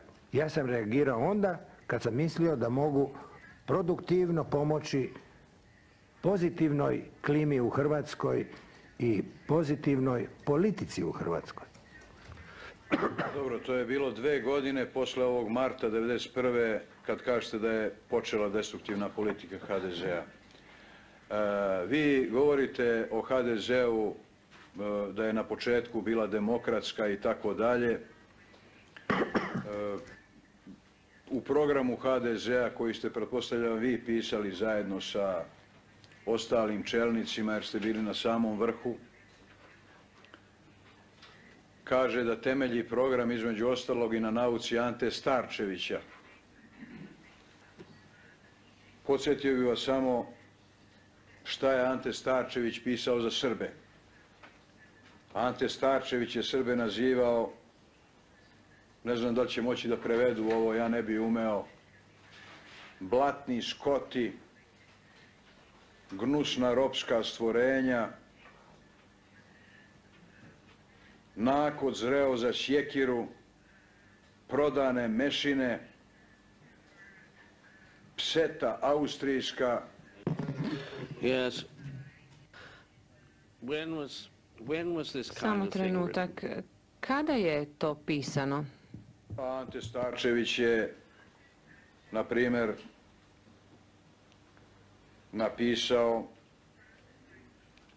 1870. Oni temelje svoj program na nauci Ante Starčevića. Narod hrvatski neće trpeti da ta sužanjska pasmina... We haven't? No, you're saying that. Ne, Witness hasn't said it. to vi kažete. Svjedok nije rekao tako nešto. Who wrote 130 years ago. Was your program based on Recite his nam writings? nešto tom gospodinu Anti Starčeviću koji je pisao prije 130 godina. Je li vaš program bio temeljen na onome što on pisao? Prvo, ja nisam pisao program HDZ-a, on je već bio usvojen kad sam ja pristupio HDZ-u. Drugo, nauka Ante Starčevića nisu pojedine njegove izjave koje je davao u ovom ili onom slučaju. Radi se o tome da je Ante Starčević, kod nas zvan otac domovine, zastupao ideju da Hrvatska mora biti samostalna. On se borio za samostalnost Hrvatske ispod Austrije i Mađarske. U suštini on je bio liberal i na bazi hrvatskog državnog prava on je tražio osamostaljenje Hrvatske. Upravo to je dio koji je za mene prihvatljiv. Samostalna Republika Hrvatska. Taj dio se uzima od Starčevića. Ali tamo je rečeno, što optuženi ne spominje, i na antifašističkim tekovinama narodno-oslobodilačke borbe. To je optuženi namjerno preskočio.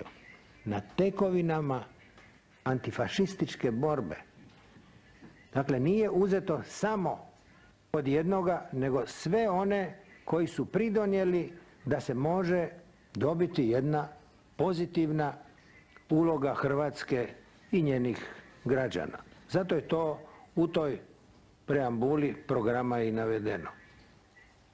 Ali bilo bi dobro onda da, kad idemo u povijest, da optuženi kaže i što je pisao Vuk Stefanović Karadžić, srpski pisac koji je rekao Srbi svi i svuda, gdje je smatrao da su Hrvati ništa drugo nego Srbi katoličke vjere, prema tome to treba biti Srbija.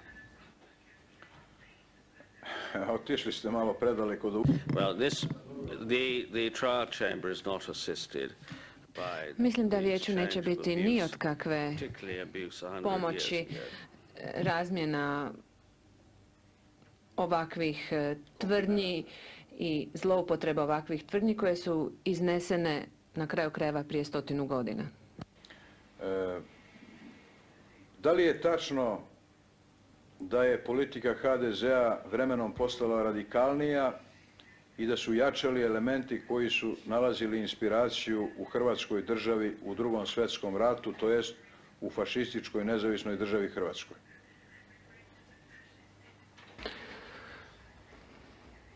Što su više bili napadi na Hrvatsku, na njen integritet, to je jasno da je došlo i do ekscesa, da je došlo i do onih koji su se pozivali i na nezavisnu državu Hrvatsku. Protiv toga sam bio, protiv te politike jesam, jer u suštini ja sam antifašist i uvijek sam se za te ideje borio.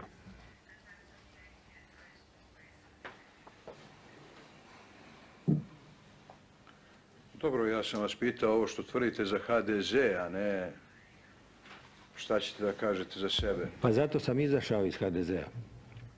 Dobro.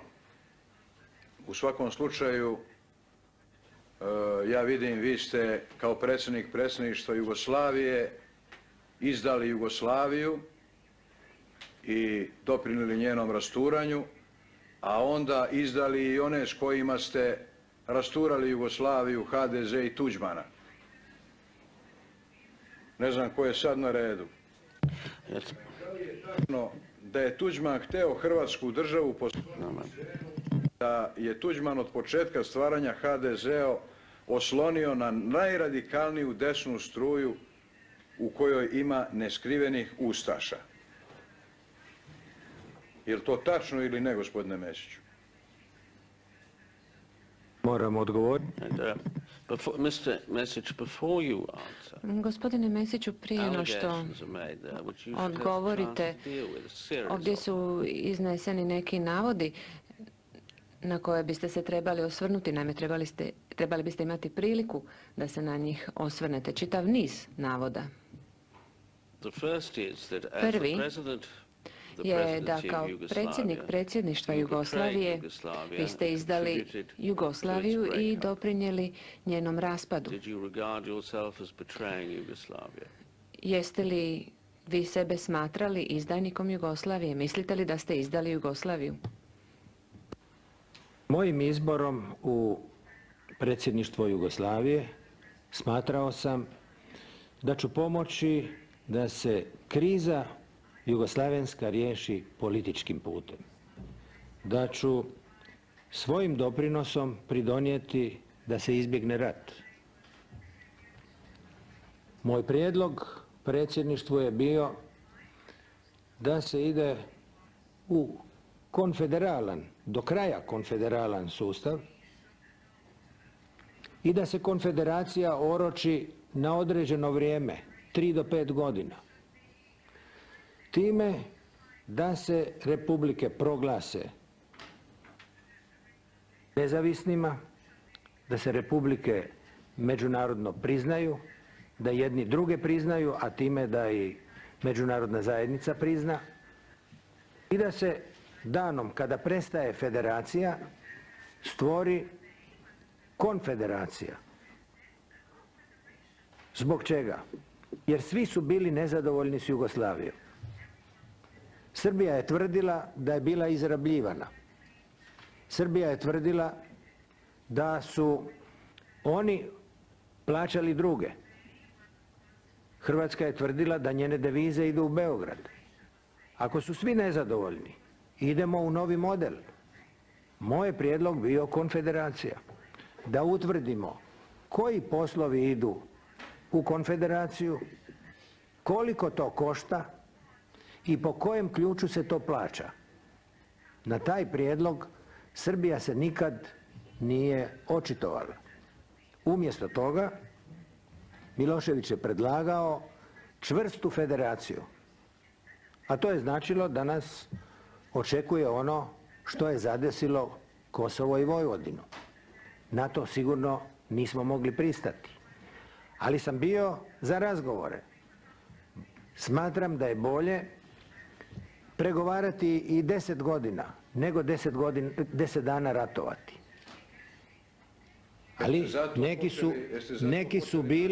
neki su bili za ratnu opciju, među njima sigurno Slobodan Milošević. A što sam ja mogao učiniti u Beogradu? Na koga sam ja imao utjecaj?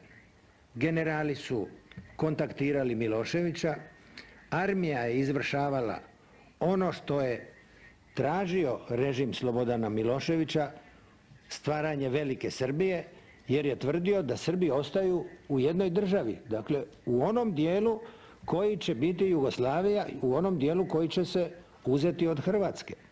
To u svojoj knjizi piše general Veljko Kadijević, predsjednik, on je bio sekretar za narodnu obranu. Znači da je vojska ta koja je trebala izvršiti kad je srbizirana do kraja, kad su otišli Hrvati, otišli Slovenci, otišli Makedonci, otišli Albanci, kad je to postala srpska armija, ona je trebala izvršiti taj posao stvaranja novih granica i taj koji je na tome radio rušio je federaciju. Ja sam došao poštivajući Ustav i da se kroz Ustav borimo za političko rješenje. Moj jedini utjecaj je mogao biti u Beogradu na moje 2 tajnice, na moga savjetnika i na šeficu moga kabineta. Moram reći da su oni svi Srbi. Prema tome ne znam na koga sam ja drugo imao utjecaj i čime sam ja mogao rušiti Jugoslaviju. Da li ja ili onaj koji je raspolagao armijom, jugoslavenskom armijom koja je pretvorena u srpsku armiju. Gospodine Mesiću, to da narodi Jugoslavije svi žive u jednoj državi odnosilo se na Jugoslaviju, a da Srbi u Jugoslaviji žive u jednoj državi bio je jedan od razloga zbog koga Srbija želi da se sačuva Jugoslavija. I to je jedino što možete meni citirati, a ne ovo što sad izmišljate. Ili što izmišlja bilo ko drugi na toj vašoj liniji. Ali ja sam vas pitao sasvim drugu stvar. Rekli ste, pitao sam vas, da je Tuđman hteo Hrvatsku državu po svaku cenu i da se od početka stvaranja HDZ-a tako jako oslonio na najradikalniju desnu struju u kojoj ima neskrivenih ustaša. Je li to vaša tvrdnja ili nije? To nije od početka, nego kasnije su se uključivali sve radikalniji elementi i ja sam napustio tu stranku. Vi govorite u vašem intervjuu AIM-u, pitanje je zašto se Tuđman od početka stvaranja HDZ-a tako jako oslonio na najradikalniju desnu struju u kojoj ima neskrivenih ustaša. Vi kažete da ste bili nemoćni, da su te sile kojima se priklonio Tuđman bile jače od vas i onih snaga koje je predstavljao, koje ste vi predstavljali, i govorite da se oslonio na ove ekstremne snage za koje je smatrao da će mu biti prijatelji u ratu, a poslije rata da će ih uspjeti neutralizirati. To je vaše objašnjenje. Ili tako ili nije, gospodine Mesiću? A ja mislim da sam na ovo pitanje odgovorio. U Dobro. početku je HDZ bila demokratska stranka i sad je pitanje što tamo novinar misli od početka. Od kada, od kojeg početka? Dobro, vi ste objasnili da je to od marta 1991. godine, posle sastanka u Karađorđevu, to je vaša interpretacija stvari i nećemo se na njoj zadržavati. Samo ste posle još 3 godine ostali u tom istom HDZ-u, koji sad napadate. 1991. do kraja 1992. ne može biti nikako 3 godine, tu je problem ipak onda u matematici. Dobro. Da li je tačno da je Tuđmanov odnos prema Bosni bio da Bosna nije ni trebalo da postoji, da je to bila greška što je napravljena kao republika posle Drugog svjetskog rata i da treba bude pridružena Hrvatskoj? Je li to tačno ili nije? To su bile njegove ideje da je Bosna trebala Avnojevskom odlukom pripasti Hrvatskoj. O tome smo mi razgovarali jer smo oba dva bili u opoziciji. Tuđman i ja smo bili zastupnici Hrvatskog sabora 65. godine. Dobro, da li je tačno da se upravo u Zagrebu razgovaralo o preseljavanjima stanovništva, odnosno o deportaciji stanovništva iz Bosne, ili kako se to kod vas zvalo, humanitarno raseljavanje stanovništva, a u stvari se radilo o ideji etničkog čišćenja? Je li to tačno ili nije? O humanom preseljenju ste vi razgovarali i oni koji su mislili da je potrebno Hrvate iz Slankamena prevesti u Hrvatsku, a Srbe prevesti u Srbiju. Ja svakako u tome nisam sudjelovao. Dobro, gospodine Mesiću, da se ne zadržavamo na tome, ja sam vas pitao da li ste vi imali o tome svoje mišljenje, jer u transkriptu o kome sam govorio vidi se vaše mišljenje da kažete svako zdravog razuma shvata da je to etničko čišćenje. Da, pa humanitarno preseljenje je u stvari etničko čišćenje. Zato su došli vaši odredi, Dušan Silni, Arkanova garda, svi oni dolaze da bi izvršili etničko čišćenje. To čak nije ni humanitarno preseljenje. Ja govorim, gospodine Mesiću, o politici vašoj i Hrvatske, a ne govorim o tome da li je neko iz Srbije vršio, jer kao što znate, jedino je Srbija za svih 10 godina jugoslovenske krize zadržala svoju nacionalnu strukturu i niko iz Srbije nije bio isterivan. Niti paljena i jedna kuća, niti neko maltretiran zbog svoje nacionalne pripadnosti. Osim što je u Srbiji bilo 18 logora u kojem su bili hrvatski građani, a bježali su ispred Šešelja Hrvati iz Vojvodine i naseljavali hrvatska mjesta. I mijenjali svoje kuće za kuće sa Srbima, a to je u stvari to takozvano humanitarno preseljenje. Gospodine Mesiću, da li znate da nije postojao ni jedan logor u Jugoslaviji, odnosno u Srbiji? Ne za Hrvate, nego ni za koga. Ni za Hrvate, ni za muslimane, ni za bilo koga. Hrvatska potražuje još preko 1300 svojih građana. Veliki dio njih je poslije Vukovara i drugih mjesta gdje su izvršeni masakri odveden u Srbiju. Mora se znati da je Jugoslavenska armija sa paravojnim organizacijama koje su uz suglasnost srpskog vrha dolazili u Hrvatsku, razarali hrvatske gradove, Zašto je razoren Vukovar? Zašto su građani Hrvatske odvođeni u Srbiju iz Vukovara? Zašto su oni prošli logore u Srbiju? Ako predsjednik Srbije ne zna da su bili logori u Srbiji, onda je to problem Srbije.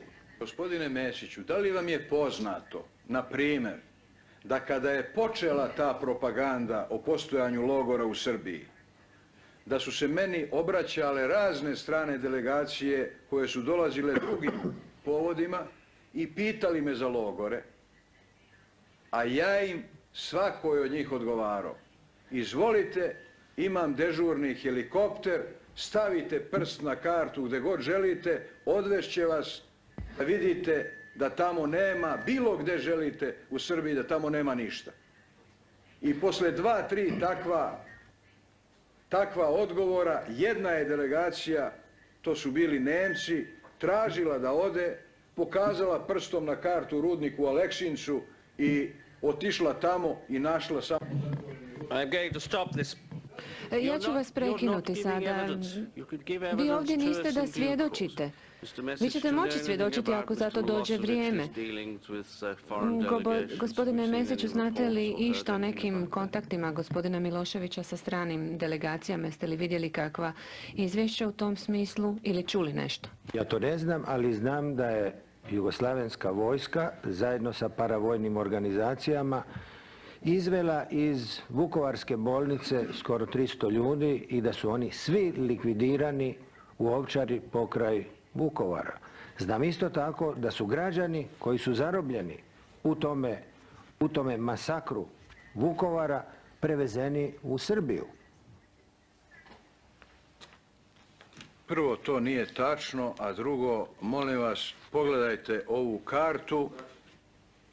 What are you suggesting happened at Vukovar, Mr. Milošević? Gospodine Miloševiću, kakva je vaša teza? Što se dogodilo u Vukovaru, ako ovo nije točno? Nije tačno da je bilo ko iz Srbije odvodio građane iz Vukovara u Srbiju. Nije tačno da je bilo kakva politika Srbije uticala na rasplamsavanje sukoba u rejonu Vukovara. Tačno je da su upravo HDZ-ovi naoružani odredi upadali u kuće, u sela oko Vukovara, odvodili Srbe, hapsili i tako dalje, da su napadali na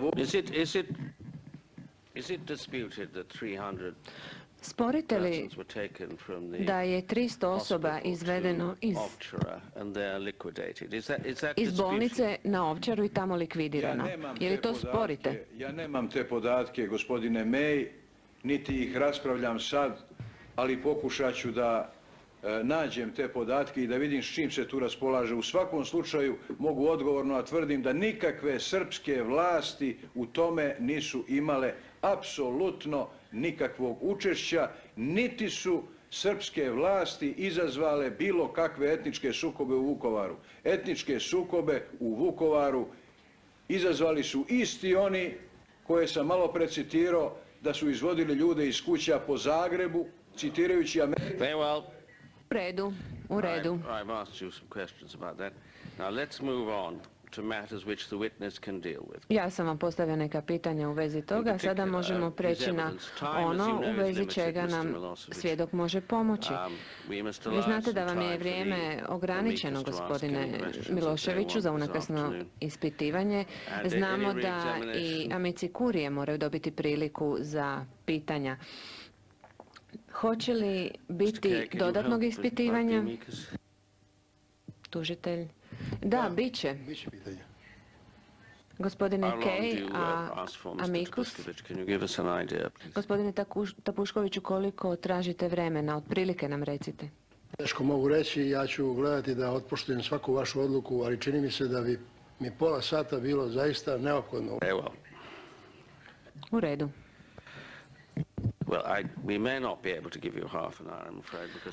Bojim se da pola sata neće biti moguće jer je vrijeme doista ograničeno. Eventualno možemo produžiti zasjedanje do 2, osim ako nema nekih tehničkih problema. Tajnica će nam to reći.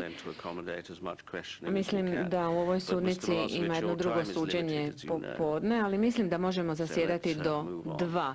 Ali kao što znate, gospodine Miloševiću, vrijeme vam je i ovako i onako ograničeno. Prema tome krenimo dalje. Ako želite sporiti nešto što je svjedok rekao za vrijeme svog iskaza, svjedočenja, to možete učiniti. Naravno da osporavam gotovo sve što je rekao svjedok u toku svog iskaza, ali valjda vam je jasno da je ograničavanje vremena u ispitivanju ovog svjedoka krajnje suprotno potrebama utvrđivanja istine. Uostalom, druga strana je najavila njegovo ispitivanje 10 sati pa ga smanjila za 2,5 puta da bi se meni smanjila mogućnost njegovog unakrsnog ispitivanja. Ali ja ću koristiti vreme onoliko koliko bude mogao da dobijem, a na vama će ostati teret činjenice da mi niste omogućili da završim unakrsno ispitivanje. Gospodine Mesiću, da li vam je poznato da je u Hrvatskoj bilo 221 logor za Srbe u raznim vremenima od 1991. do 1996. godine? Ovih 5 koje pominjete u Srbiji nikad nisu postojali, a ovdje imate spisak svih 221 logor za Srbe u Hrvatskoj i mapu koja pokazuje gdje su oni nalazili i koliko, u kom gradu, kako i šta. Da li vam je to poznato? Bez obzira što sam vrlo kritičan prema funkcioniranju pravne države u Hrvatskoj do 2000. godine, istina je da logora u Hrvatskoj nije bilo, ali da je bilo zloupotreba, da je bilo zločina, to je sigurno. Ali ja nisam, nažalost, odgovorio na pitanje u vezi Vukovara. Ali to moram odgovoriti. Oni koji su vršili likvidacije, oni su odlikovani i unaprijeđeni u činove generala i druge činove. I oni sada žive u Beogradu i ovaj sud ih potražuje. Prema tome ne izmišljam ja, a nisu iz Vukovara odvedeni samo oni koji su likvidirani u Ovčari. Prema podacima koje ja imam, nikakva vojska nikoga nije mogla streljati ni likvidirati i vi dobro znate, kao građanin Jugoslavije, do njenog razbijanja, zašto nosite ogromnu krivinu.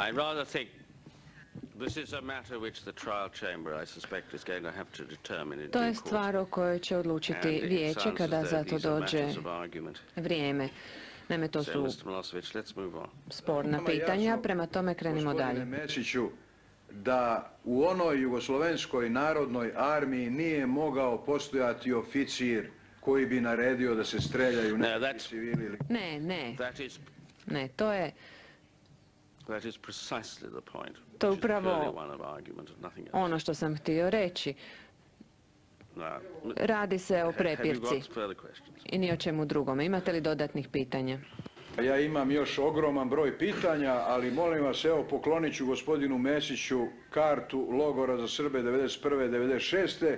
sa spiskom svih logora po mestima, tačno 221, pa kad se vrati u Hrvatsku neka proveri i neka odgovori na ovo pitanje, pošto sad očigledno na njega ne može da odgovori. A molim vas, pokažite ovu kartu na grafoskom. Meni ne treba, jer to jednostavno nije istina. Bilo je zloupotreba. Samo trenutak, molim vas. Trenutak, da vidimo. O kakvom je dokumentu riječ, gospodine Miloševiću? Odakle dolazi? To je Komitet za prikupljanje podataka o izvršenim zločinima protiv čovečnosti i međunarodnog prava u Beogradu. 5. februar 2001. godine je ovo objavljeno. Ja nisam onda bio više predsjednik Jugoslavije, 5. februara 2001. godine. Evo, to je komitet za prikupljanje podataka o izvršenim zločinima, karta o logorima i spisak svih logora u Hrvatskoj. Doduše, u Bosni i Hercegovini ih je bilo 536, tako da niste na prvom mjestu. Stavite ovo na grafoskop samo da se vidi. U Beogradu... For what it is worth, this document may be put upon the Dobro, overhead neka se projector. dokument stavi The witness can look na at it. grafoskop pa da vidimo u kojoj mjeri nam uopće Probably može hasn't seen pomoći. it. It could be Svjedok shown ga to može the pogledati, on ga vjerojatno još prosecution, and nije then, Mr. vidio. Milošević, if you Dokument want se to može prove it, pokazati that is, you want it tužiteljstvu, a exhibited, kasnije, gospodine then you Miloševiću, must, ukoliko you could želite da prove to it postane yourself when you dokazni call your evidence. predmet, možete to učiniti Mr. kada Milošević, budete you could vi have a- izvodili Mr. svoje Mesić, I'm dokaze. sorry, you could- Gospodine Mesiću, vi sada... Don't interrupt. Mr. Molim vas, ne Mesić, just have a prekidaj look me, at that. teme, gospodine Miloševiću. See Gospodine if Mesiću, there's pogledajte anything taj that you can dokument. say about it or not. You've I- heard where it comes from, you've heard what it Ima li purports nešto to be. što nam vi u vezi njega želite reći? Vidjeli ste odakle dolazi. Hrvatska nije imala logore, ali ponavljam, bilo je nezakonitosti, bilo je zloupotreba, bilo je zločina i tražim da se svaki zločin istraži i da se krivci kazne. Ja se borim za individualizaciju krivnje, borim se da prestane kolektivno optuživanje. Ovo sa istinom nema nikakve veze. Ovo što je predavno. Dobro, vi nećete da... Well, pause one moment. Napravite pauzu Let na the trenutak. prosecution have that document. Predajte And then taj it can be dokument returned to the accused. tužilaštvu, a onda ga možemo vratiti optuženom.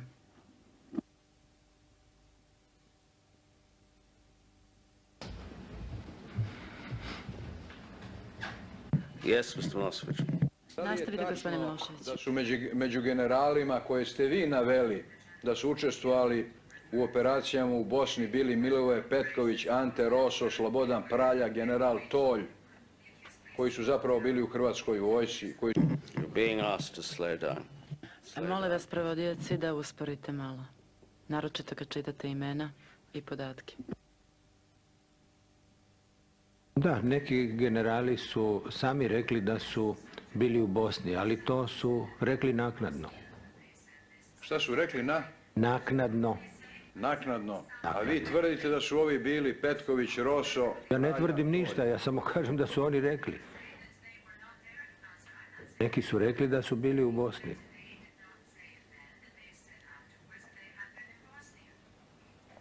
A da li je tačno da ste rekli da odluka o etničkom čišćenju muslimana nije formalno doneta, ali je ona ostvarena? Je li to tačno ili ne? Valjda je razumljivo ako iz jednog sela odu svi i to pod prisilom da je onda izvršeno etničko čišćenje. Da li je tačno da ste za Peru Markovića, gradonačelnika Čapljine, rekli da je izvršio etničko čišćenje? How does it, Mr. Milošević, how Gospodine does it help? Miloševiću, How na is koji it način relevant nam whether an ovo pomaže individual da carried razjasnimo out stvar? Kako je ethnic to cleansing relevantno in ako je neki Bosnia pojedinac to vršio deal with etničko čišćenje u Bosni? an indictment?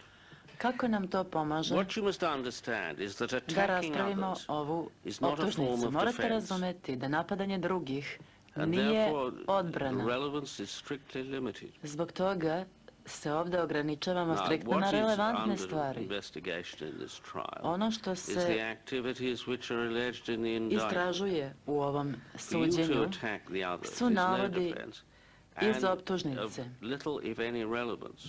Vaše napadanje Now, have you drugih got anything else you nije want to ask this witness odbrana about his evidence i nema skoro nikakvu as relevantnost. opposed to allegations that you want to make Ako imate about još others? nešto što želite da No pitate doubt ovog this svedoka institution o njegovom has svedočenju, investigated and will a investigate to nije those isto što i allegations against, optuživanje, others, but it's of no assistance to izvolite, this trial chamber. ova institucija to make je obavila allegations about the veliku conflict istragu between i the, dalje će istraživati Bosnian Muslims vaše and the navode Bosnian protiv drugih, Croats Ali ovom raspravnom veću nikako ne koristi da vi sada iznosite neke optužbe u vezi konflikta sukoba između bosanskih muslimana i bosanskih Hrvata 92. i 93. Kada ovdje raspravljamo o zločinima za koje se tvrdi da ste ih počinili vi i drugi u Hrvatskoj, ali također i u Bosni. Gospodine May, imam u vidu upravo profil ovog svedoka koji za sve što se događalo prvo optužuje mene, onda optužuje svog bivšeg predsjednika i svoju bivšu stranku i svoje generale kojima je on davao direktive i svoje političare kojima je on davao direktive da bi sebe zaštitio od odgovornosti koja je ogromna i za razbijanje Jugoslavije i za sve ono za što sada optužuje HDZ, Tuđmana i ostale faktore u Hrvatskoj. Pod ovom parolom da je u pitanju pravna država i da se on bori za pravnu državu. A do 1994. se nije borio za pravnu državu.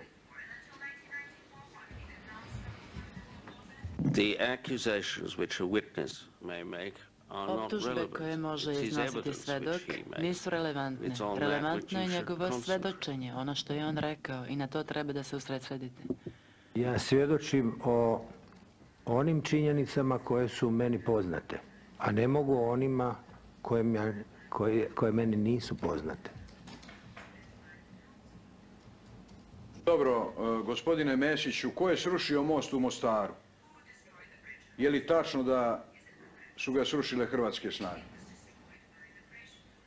I'm not going to allow the question. Ne, ovo pitanje Move neću on to dozvoliti. something else, Mr. Milosevic. Pređite na nešto Really drugo, must gospodine deal with this Miloševiću. witness's evidence. Morate da se bavite svedočenjem Not a ovog general- svedoka, Generalized attack a upon ne the da Bosnian Croatians. generalizujete optužbe i da ga napadate u vezi Hrvatske i Bosne. Dobro. I bosanskih Da li Hrvata. su tačne reči Imre Agutića, vašeg vojnog saveznika, koji su objavljene u Zagrebu, da su najveće zločine upravo vršili onda kada su teren preuzimali vojna policija i MUP Hrvatske?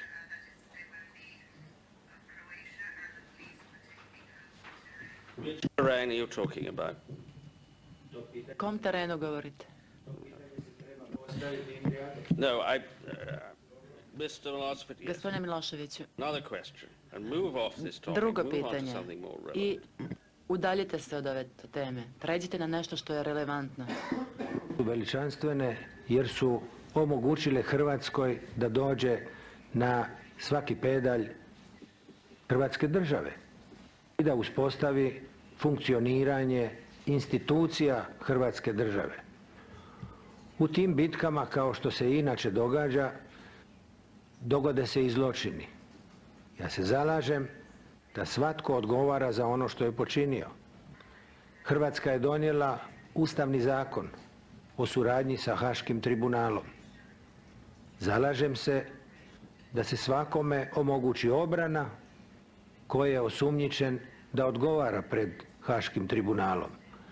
Ako se radi o hrvatskim građanima, da mu se omogući obrana maksimalna uz sav dignitet i uz sve uvažavanje koliko je tko pridonio za samostalnost Hrvatske. Ali želim da svi građani budu ravnopravni pred zakonom, jer onda tek možemo očekivati da ostvarimo svoje strateške ciljeve, a to je da uđemo u euroatlantske integracije, što je naš zaistinu strateški cilj. Dobro, ja shvatam dakle da vi isterivanje 250.000 Srba iz Krajine i izvlačenje 10.000 njih iz kolone po nalazu komesara UN Eme Bonino, kojima se ne zna nikakav trag, to nazivate pojedinačnim akcijama i pojedinačnim zločinima. Isterivanje 250.000 Srba i uništavanje iz kolona tolikih hiljada ljudi. To nazivate pojedinačnim zločinom. Je li to tako? U okviru veličanstvenog The witness has dealt with this. Svedok je na ovo odgovorio. It's Nije jasno na koji način je ovo relevantno za našu optužnicu. Radi se o događajima iz 95. Pređite na nešto drugo. Molim vas, u Well, can I raise something? I'm concerned. Locnajs, mogu li ja nešto da kažem? Bojim se da smo stigli do vremenskog ograničenja, do granice koju je raspravno veće odredilo. Typically, in the last question, Optuženi postavlja pitanja o nečemu što uopšte nije bilo predmet with an allegation, svedočenja. witness was Tipično za njega give an answer. That being prešao je na godine 91. Prešao je preko godine 91. i 92. sa jednom optužbom na koju sad dok nije imao prilike da odgovori. well, it was where he suggested Sudija May, a koje je to bilo pitanje? Tužilac Naj, samo da nađem. founded everything On je behavior in 1991 and 1992. rekao da je otežao sve svojim ponašanjem 91. i 92. Ali nije rekao ništa konkretno, sudija May. Gospodine Nice, pitanje vremena stvarno postoji. Shvatili smo da ovaj svedok sutra ne može da ostane, je li tako? He was definitely available yesterday and Gospodin today, Nice, that he might be on je rekao da će biti sigurno juče i danas, možda može da ostane i sutra. better than Ja ću znati kakvi su njegovi planovi za putovanje malo kasnije, ali raspravno veće može naravno da pita svedoka. Sudija May, gospodine Mesić, čuli ste kako stoje stvari sa vremenom. Da li ste vi sutra uopšte u mogućnosti da dođete prepodne ili morate da se vratite? Moje obveze su sutra poslije podne, dakle jedan dio do podneva ja bi mogao biti prisutan u ovoj sudnici.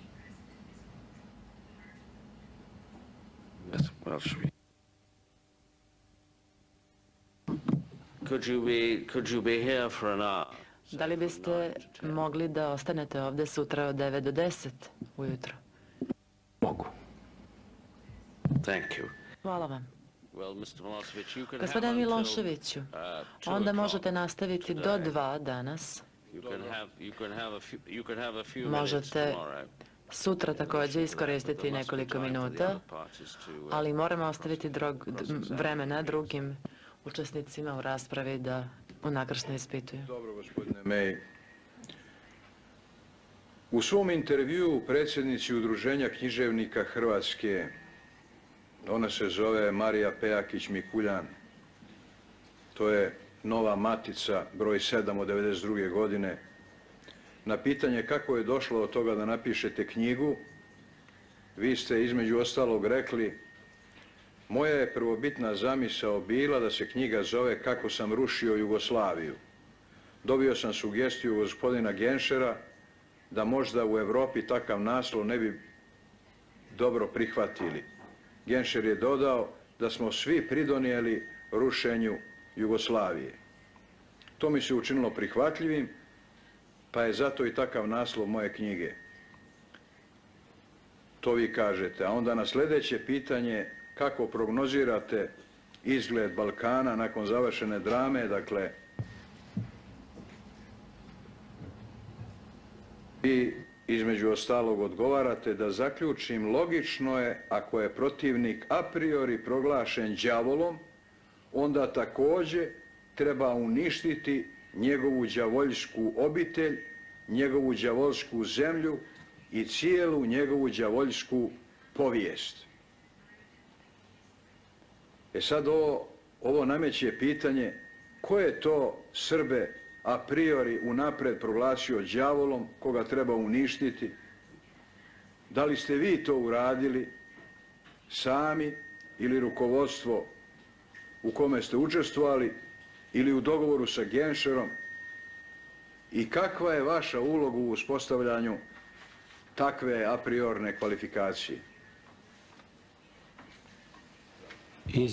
Let the witness Dozvolite svedoku da odgovori na ovaj niz pitanja koji je sadržan u jednom. was the Prvo pitanje je bilo quotation attributed to you about citat koji vam se pripisuje the possible title of a book. o eventualnom nazivu knjige. How I toppled Yugoslavia. Kako sam rušio Jugoslaviju. Možda biste prvo mogli na to da odgovorite, a onda smo čuli pitanje o vašoj prognozi za Balkan. To je bilo drugi deo pitanja. Točno je da je naslov prvog izdanja moje knjige bio Kako smo srušili Jugoslaviju, a drugo izdanje je imalo naslov Kako je srušena Jugoslavija. To sam rekao zbog objektivizacije stvari. Naime, Hrvatska, Slovenija i druge republike tražili su konfederalan model. Srbija je tražila takozvanu čvrstu federaciju. Status quo nije mogao ostati. Dakle, morali smo ići na osamostaljenje. U nestanku, dakle, Socijalističke federativne republike Jugoslavije sudjelovali smo svi. Mi koji smo željeli promjene i konfederalan sustav koji bi bio oročen na 3 do 5 godina i oni koji su rušili također federaciju da bi uspostavili jednu drugu federaciju koju Hrvatska, Slovenija, Makedonija i Bosna i Hercegovina ne prihvaćaju. Zato sam u drugom naslovu išao na objektivizaciju, a iz sadržaja se vidi o čemu se u toj knjizi radi. Što se tiče drugog dijela, to niti je moj citat, niti sam ja ikada igdje na takav način komunicirao. Tko je to napravio, tko je to doveo u zabludu optuženog, ja to ne znam. Vrlo dobro. Kada već govorite o tome da sam ja stvorio takozvani srpski blok u predsjedništvu, trebalo bi, pretpostavljam, da pre toga imate u vidu da su sve podjele u predsjedništvu nastale po osnovu političke podjele o sudbini Jugoslavije, a ne po osnovu nečije volje ili uticaja. Je li tako ili nije, gospodine Mesiću?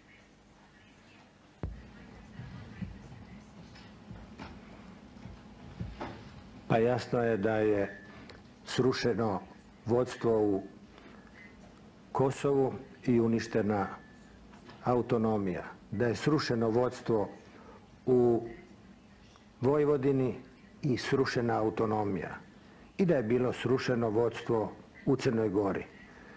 Ta 3 predstavnika uz Borisava Jovića, koji je predstavljao užu Srbiju, bili su srpski blok. Vidi se na koji način su glasovali i to kad Borisav Jović podnosi ostavku i drugi podnose. Ali odmah nastupa Slobodan Milošević i kaže Jugoslavije nema, Ustav nećemo provoditi, za nas ne postoje odluke predsjedništva, a on kao predsjednik Srbije koji bi morao doći na sjednicu predsjedništva jer po Ustavu on mora zamijeniti člana ako je otišao iz predsjedništva.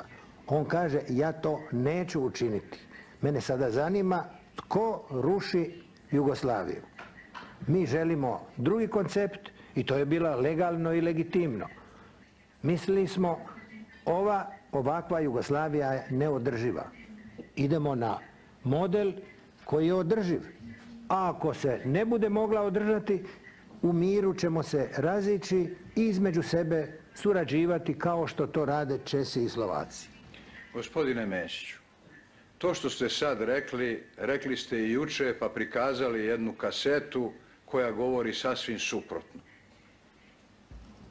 Jer nigde tamo nisam rekao da Jugoslavije nema, naprotiv, rekao sam za Jugoslaviju, a što se tiče ostavke, ona je bila, kao što sam i objasnio tada, to ste emitovali, reakcija na činjenicu da predsjedništvo neće ni svoje sopstvene odluke da donosi i zato je Skupština Srbije odbila ostavku Jovića i vratila ga u predsjedništvo. I to je sve trajalo 2 dana.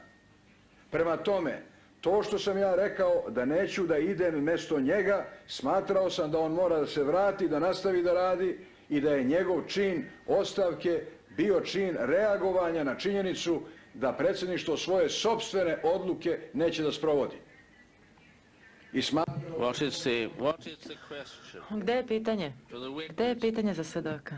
Koji ste prikazali i vidjeli, a prikazali ste moje izlaganje na televiziji, gdje ste vi to vidjeli da sam ja rekao Jugoslavije više nema i tako dalje, i da predsjedništvo neće da funkcioniše, kad se Borislav Jović, pa događaji vas demantuju, vratio posle par dana u predsjedništvo. Dajte svedoku da odgovori. Možete li nam pomoći s tim u vezi, gospodine Mesiću, ili ne? Prvo, ja nisam prikazivao nikakve inserte, to se mene u stvari ne tiče. To traži optužba. Što se mene tiče, meni baš nije veliki užitak gledati na televizijskim snimkama Slobodana Miloševića. To mi nije ni na kraj pameti. A što se tiče same snimke, pa to smo vidjeli. Borislav Jović i Nenad Bučin podnose ostavke, a odmah nastupa Slobodan Milošević i kaže da neće iskoristiti svoje pravo zastupati Borislava Jovića u predsjedništvu dok ovaj još nije bio na skupštini i dok nije odbijena njegova ostavka. Dakle, opet s matematikom optuženi nekako, ali sad vidim i sa vremenom nekako ne stoji najbolje. Gospodine Mesiću, skupština je bila zakazana, znate dobro da vreme nije proteklo dugo, da se Jović vratio da radi u predsjedništvo po odluci svoje skupštine, svoje republike i da to uopšte nema veze što pričate. Drugim riječima? Ne. Nećemo da nastavimo ovako. Dajte da pređemo na neku drugu temu. Još uvijek niste pitali ni jedno pitanje o dokumentima koji su prezentirani. Ako želite to da uradite uopšte, trebalo bi da to učinite u sljedećih 40 ili 45 minuta, koliko vam je preostalo. Nastojat ću, gospodine May, da se osvrnem i na to, ali s obzirom da sam tek prekjuče obavešten da će svedok da bude raspoloživ samo 2,5 puta manje nego što je planirano, onda gledam da napravim selekciju onoga što je važnije. Da li je tačno, gospodine Mesiću, da je politički stav Srbije i Crne Gore bio da se suprotstave razbijanju Jugoslavije? I da li je tačno da nikakvu, kako vi kažete, čvrstu federaciju nisu predlagali predstavnici Srbije i Crne Gore, već naprotiv jednu demokratsku federaciju? Demokratsku, slobodnu. Pa vi se sjećate da je, na primjer, Srbija na sastanku predsjednika svih republika u Sarajevu podržala i predlog Izetbegović-Gligorov, koji je nudio najlabaviju moguću federaciju, ali ipak državu, a ne nekakav, po vašemu, savez konfederalni na 5 godina. Dakle, Srbija je podržala taj plan koji je praktično osamostaljivao sve republike, ali ih je ipak zadržavao u nekakvoj vrsti države. Mi smo želeli da se sačuva Jugoslavija i to je ono što ne možete ni vi osporiti, je li to tako ili nije, gospodine Mesiću?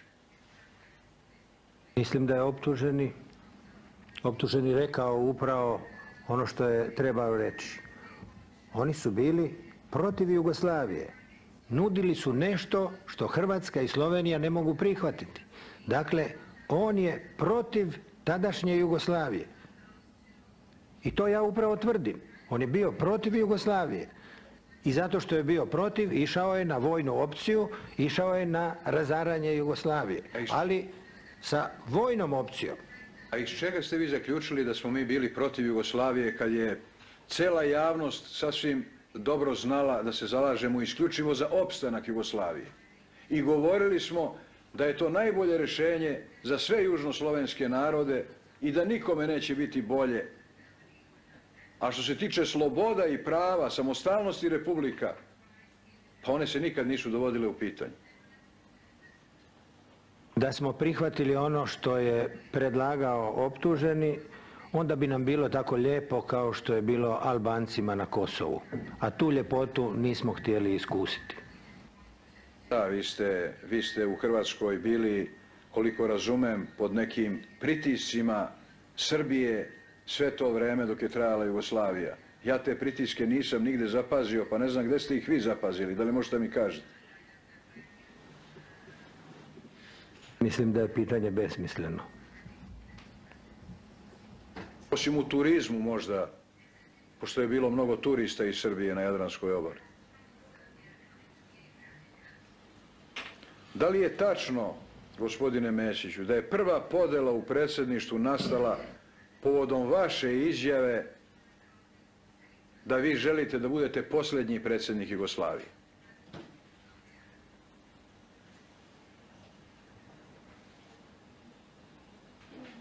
Optuženi ima nevjerojatnu imaginaciju i ima veliko svojstvo da iskrivljuje stvari. Njemu je vrlo dobro poznato što sam ja govorio. A šta ste govorili? Ja sam došao u Beograd, izabran u predsjedništvo i moja izjava je da Jugoslavija onaka kakva je bila u tom modelu ne može opstati.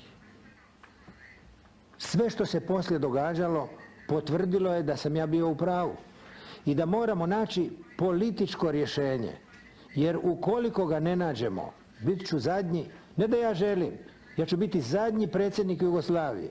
I ja sam bio zadnji predsjednik Jugoslavije, ali voljom onih koji su išli na ratnu opciju, voljom onih koji nisu prihvaćali političko rješenje, nego koji su dali oružje u ruke onima koji su najmanje za to bili krivi. Krivi su jer su prihvatili oružje, ali je po meni najkrivlji onaj koji im je dao oružje u ruke.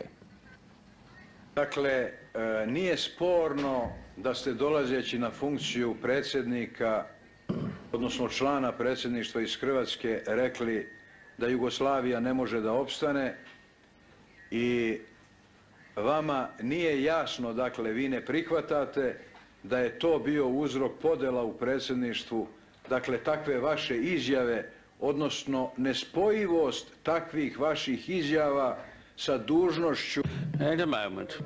Sačekajte moment, sačekajte malo. Ne smete da krivite ono što je rekao svedok. Svedok je odgovorio na pitanje. On vam je rekao šta je rekao zapravo. Rekao vam je da krivi vašu vladu za ono što se desilo i mislim da ne treba da se upuštamo u dalje prepirke o tome. Gospodine May, vi dobro znate kao pravnik da svaka država ima ustav.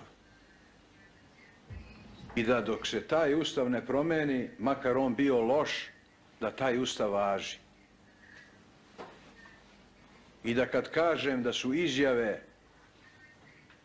gospodina Mesića, koji je po tom ustavu bio izabran da vrši funkciju na jugoslovenskom nivou i to najvišu, bile nespojive sa tim ustavom i sa odnosom prema Jugoslaviji. Dakle, hoću da tvrdim da je on, a ne nikakav Milošević, bio uzrok podjela u predsjedništvu. Da li se sjećate, na primjer, da i... Gospodine Miloševiću, već smo čuli vašu poentu, tu tezu ste iznijeli nekoliko puta, shvatamo što želite da kažete, vi ćete iznijeti svoju odbranu i mi ćemo se time pozabaviti kad za to dođe vreme. Morat ćemo da odlučimo o tome.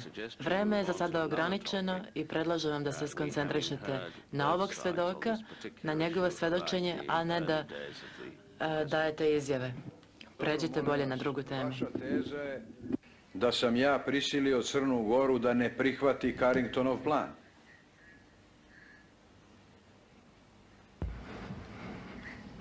Da li je jasno da to nije istina? Dozvolite da odgovori. Ja to nigdje nisam tvrdio da je optuženi natjerao Crnu Goru da ne prihvati Carringtonov plan. Ja samo tvrdim da je optuženi sa svojom politikom srušio autonomiju Vojvodine, autonomiju Kosova i srušio vodstvo koje je bilo legalno izabrano u Crnoj Gori. Da je proveo takozvanu antibirokratsku revoluciju kojom je u stvari uništio Jugoslaviju. Jer ako se unište konstitutivni elementi federacije, a to su dvije pokrajine, onda ni Jugoslavija više ne može egzistirati. Mi tu sudbinu koju je doživjelo Kosovo nismo htjeli. I ja moram biti sada do kraja sasvim jasan. Zašto se optuženi nije previše bunio kad Srbi bježe iz Hrvatske? Zato što mu je ta masa trebala da s njom naseli Kosovo kad istjera Albance sa Kosova.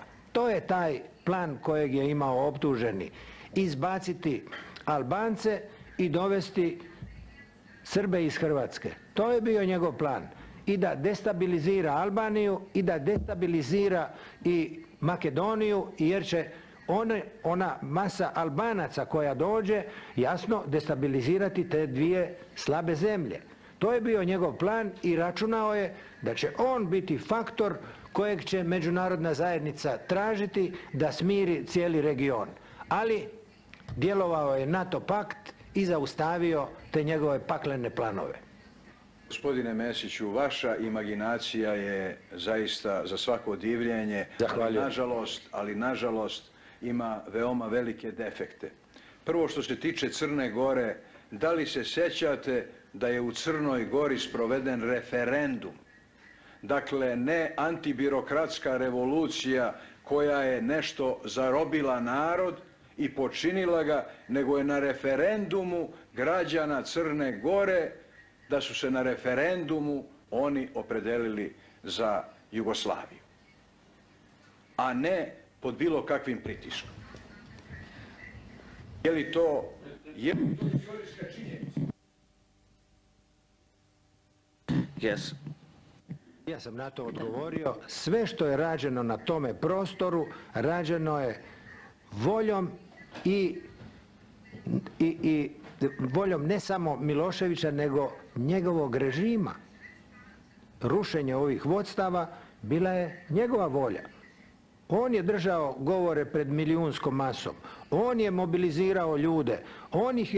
On ih je uvjeravao kako će svi Srbi živjeti u jednoj državi. Jasno, kad se otmu tuđi teritoriji. Pokažite mi taj moj govor, molim vas, gdje sam ja neku reč rekao protiv Hrvatske ili protiv Jugoslavije. Da li imate jedan jedini takav primjer?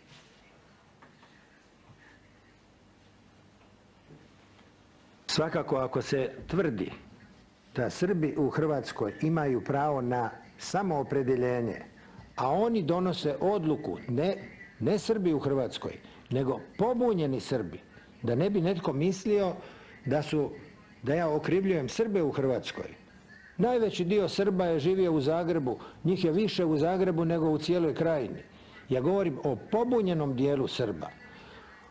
Oni su htjeli pripojenje Srbiji i donijeli su takvu odluku. A Miloševićev režim i on na čelu tvrde svi Srbi u jednoj državi. Znači i ovi koji se pripajaju. Istina, Srbija nije donijela odluku koja bi to ozakonila, ali nisu bili ni protiv toga. To nije tačno.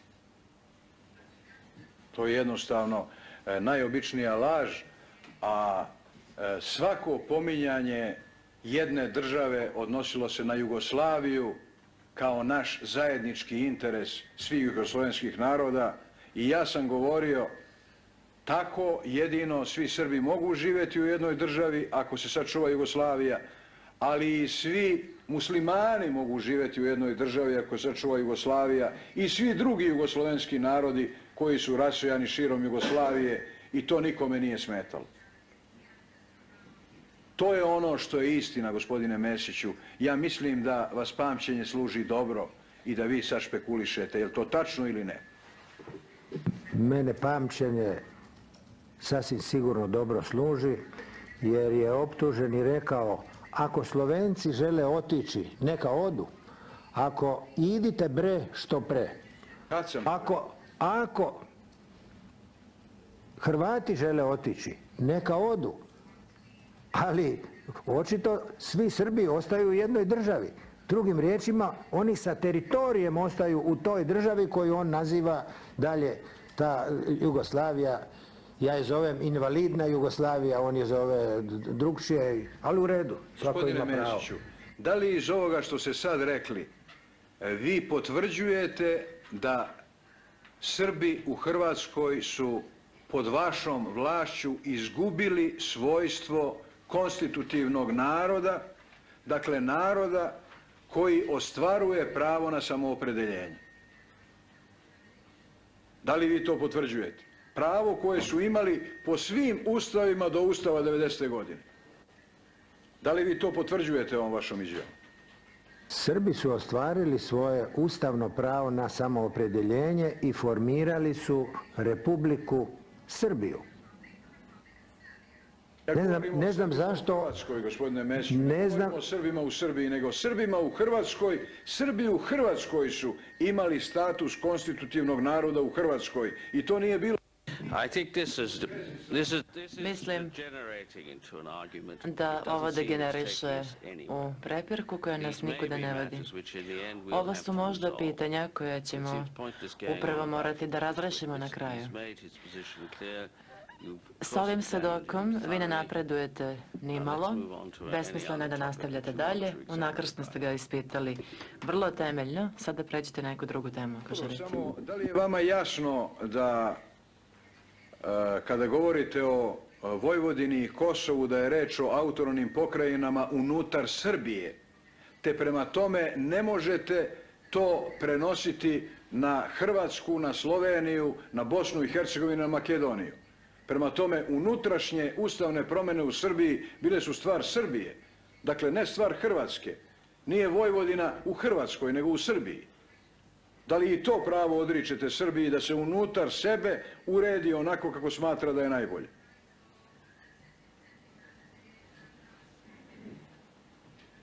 Optuženog opet hvata amnezija. Naime, pokrajine su bile i konstitutivni element federacije i Srbije i konstitutivni element federacije, a on im je taj dio ukinuo. I nemamo očigledno vremena da vodimo ovu vrstu rasprave, ali mislim da su ustavni stručnjaci nadležni da rasprave ova pitanja, a pogotovo ovo vaše nakazno shvatanje prava naroda na... To su sve komentari, gospodine Miloševiću. Da je teritorijalna odbrana u republikama bila pod komandom predsjedništva i vrhovne komande, a delom je kontrolisala republika. Kada je u pitanju teritorijalna odbrana Srbije, potpuno neistinito tvrdite da su jedinice Srbije i Crne Gore vodile borbu u Hrvatskoj, jer je teo Srbije i Crne Gore isključivo bila pod komandom vojske. To imate u vašoj izjavi na strani 19, tu vašu tvrdnju. Kako možete tako nešto tvrditi? Teritorijalna obrana napadala je Dubrovnik zajedno sa odmetnicima iz Bosne i Hercegovine. A što se tiče napada na Hrvatsku, vojska je bila pod zapovjedništvom generalnog stožera, odnosno generalštaba, i ona je zajedno sa teritorijalcima napadala hrvatske gradove i hrvatska sela. A iz Srbije su dolazili postrojbe vojske koje su se uključivale u Bosni i Hercegovini i Hrvatskoj u napadima i etničkom čišćenju. To je nemoguće da u Srbiji nitko nije vidio da odlaze tenkovi za Vukovar, da odlaze tenkovi na druge dijelove Hrvatske. Mene čudi, to su dosta uočljive pojave. Morao je neko vidjeti da vojska iz Srbije odlazi u Hrvatsku za vrijeme rata u Hrvatskoj. Gospodine Mesiću, da li je vama poznato da je Jugoslovenska narodna armija bila na celoj teritoriji Jugoslavije? Te da prema tome nije Hrvatska bila demilitarizovana republika u SFRJ, pa je onda, kad sam ja napravio pakleni plan, vojska grunula u Hrvatsku, nego se vojska nalazila na teritoriji Hrvatske isto kao što se nalazila na teritoriji Srbije i bilo gde.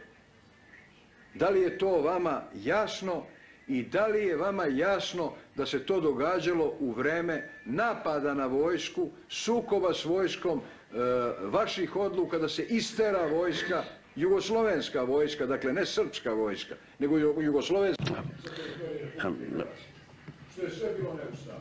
Je li to tačno ili nije? No, I'm going to bring this to a close.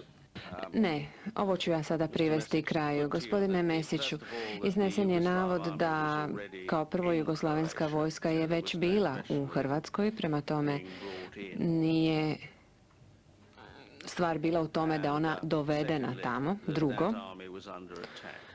da je ta vojska bila izvrgnuta napadu. Hoćete li se, molim vas, osvrnuti na ta dva navoda?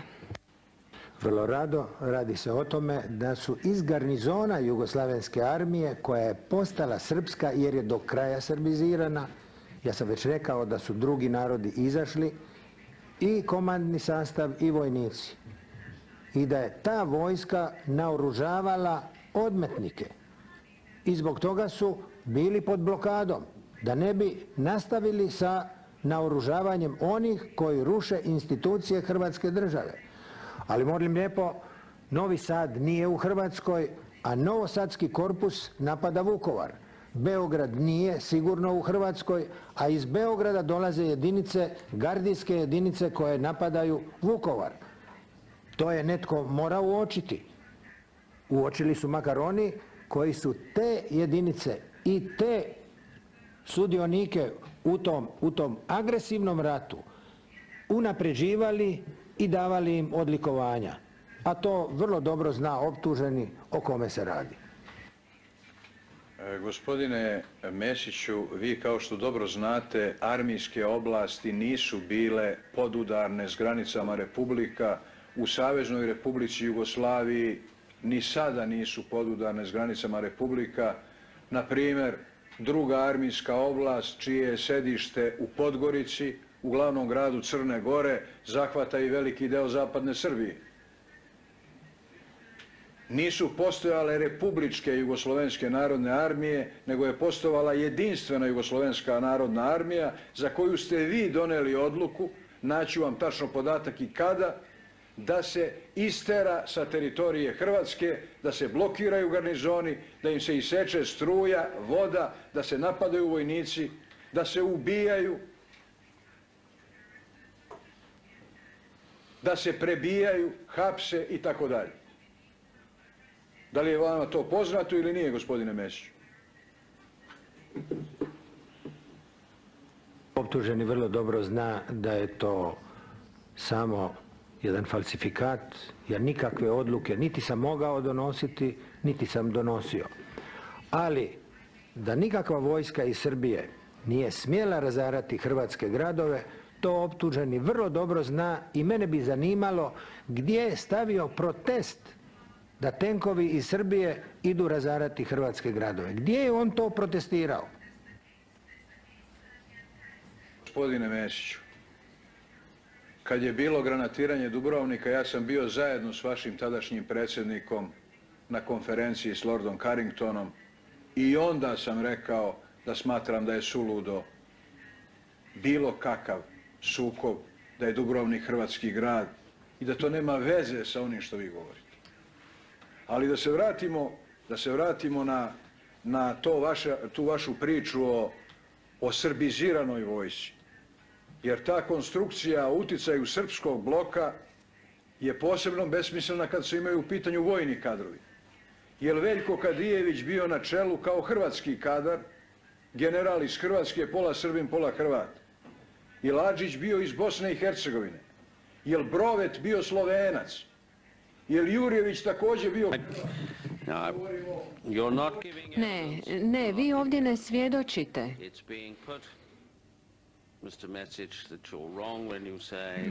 Izneseno je ovdje, gospodine Mesiću, da niste bili u pravu kada ste rekli da se srbizira JNA. Naime, spomenuta su u tom kontekstu dva generala. Molit ću da to komentirate. Ja nikome nisam brojio krvna zrnca, ali to što su neki pojedinci ostali jer su se plašili za svoju egzistenciju, to ne tvrdi ništa. Jer je najveći dio Hrvata izašao iz JNA, svi Slovenci osim Broveta su izašli, možda je još neki ostao, ali to su samo pojedinci. Albanci su napustili vojsku, Bosanci su napustili vojsku. Dakle, ja samo govorim o činjenicama, a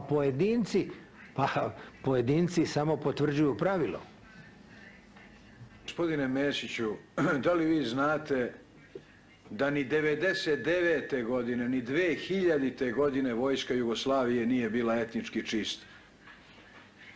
Ne samo po vojničkom sastavu, nego i po generalskom sastavu. Ni 10 godina posle toga. Zašto falsifikujete fakte? Zašto pokušavate da manipulišete na takav način? Vi znate da je u vojsci, u JNA tada bilo pripadnika proporcionalno s obzirom samo na regrutni sastav i proporcionalno s obzirom na oficirski i generalski sastav, ne proporcionalno, nego je čak proporcionalno bilo više iz drugih republika nego iz Srbije. I to je bila jugoslovenska vojska. I sami ste govorili da je bio integrativni faktor. Prema tome, zar nije besmisleno da govorite da je Srbija uzela pod komandu jugoslovensku vojsku? Pa sve nas je vojni vrh primio... Evo, još jedan govor. Kaže se da niste u pravu kada govorite o etničkom sastavu. Spomenuta je također godina 99. i 2000. Međutim, one nas ne zanimaju. Nas zanimaju godine iz predmetnog vremena, dakle 91. Možete li nam reći nešto o etničkom sastavu u to doba? Ili vi se zapravo oslanjate na ponašanje te armije kada kažete da se ona srbizirala? Najveći dio Hrvata napustio je jugoslavensku armiju kad je bilo notorno da jugoslavenska armija vodi agresivni rat protiv Republike Hrvatske. Najveći dio Slovenaca izašao je onda kad je bilo sasvim notorno da armija vodi agresivni rat protiv Slovenije. Isto se to dogodilo i sa drugim republikama. Da li su ostali pojedinci? Pa to je manje važno. Ostali su neki pojedinci i ja to tvrdim. Ali je ta armija vodila politiku za koju priznaje general Kadijević da je uspostavljala granice Virovitica, Karlovac, Karlobag. To govori general Kadijević. Bez obzira ko je njemu otac i ko mu je mama. Mene to ne interesira. Nego on je bio u funkciji velikosrpske politike i agresije na Republiku Hrvatsku. Dobro, ja pretpostavljam da o tome može da svedoči general Kadijević, a ne vi, gospodine Mesiću, šta kaže general Kadijević. Da li je predsjedništvo u saopštenju za javnost 1. oktobra, predsjedništvo, vaše predsjedništvo, izrazilo zabrinutost da savezni organi Skupština ne funkcionišu, da je predsjedništvo zbog toga u krizi i da predstavnici žele da održavaju proširene sednice na kojima će prisustvovati predstavnici republičkih i savezne vlade i tako dalje. Da li se toga sećate? To imate i u vašoj izjavi na strani 8 u drugom pasu. Nisam siguran da sam ja u to vrijeme bio u Beogradu, ali da savezne institucije nisu funkcionirale, to je sasvim jasno. A da li je tačno da je na sednici 3. oktobra predsjedništvo izjavilo da je Jugoslavija suočena sa neposrednom ratnom opasnošću, prema tome ne radi se o sednici krnjeg predsjedništva, nego o sednici gdje je prisustvovalo 6 članova predsjedništva. Da li je tačno da je funkcionisalo u stanju neposredne ratne opasnosti? Da li je tačno da su na sednici, kada je konstatovano se prelazi na rad u uslovima neposredne ratne opasnosti, prisustvovali dakle 2/3 članova predsjedništva? Je li to tačno ili nije? Ne, nije tačno. Jugoslavija nije bila pred ratnom opasnošću, Jugoslavija je bila ugrožena srpskom agresijom, srbijanskom agresijom na dijelove Hrvatske i Bosne i Hercegovine. Gospodine Mesiću, osim tih političkih kvalifikacija koje su prilično ovako nedolične, vi nemate nijedan argument da ponudite.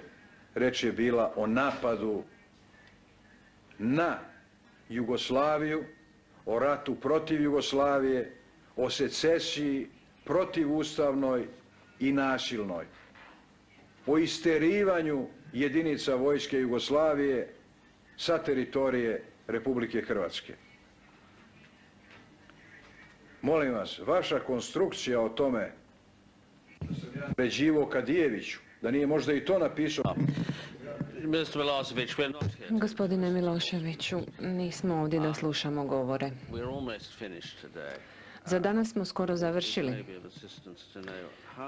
Možda bi bilo dobro ako bi nam tužitelj mogao reći koliko će mu vremena trebati za dodatno ispitivanje. Tužitelj. Pa mislim da bi 20 minuta trebalo biti više nego dovoljno. Predsjedavajući, to ćete imati 20 minuta, ali treba ćemo vidjeti kako će se vrijeme odvijati. Tužitelj. Neka vrlo bitna pitanja su pokrenuta s ovim svjedokom i mislim da bi u zapisniku o tome valjalo ostaviti odgovarajućeg traga, da vidimo kakav je doista stav.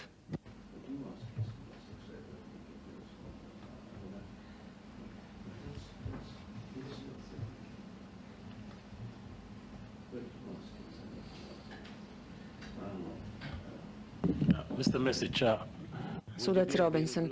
Gospodine Mesiću, a biste li možda mogli ostati sutra dulje od sat vremena? Bi li to bilo moguće? A meni je zadnja crta da budem u Zagrebu u 12 sati, a treba mi sat najmanje, znači sat i pol mi treba za put dok dođem do Zagreba. Možda sat i pol da produžimo. Od 9 do 10 i pol. Yes, that would be helpful.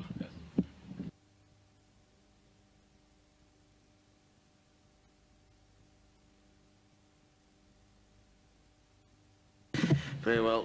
We'll give the accused another half hour. Sudac May. Dobro, optuženi će dobiti još pola sata, gospodin Tapušković pola sata, tužiteljstvo 20 minuta.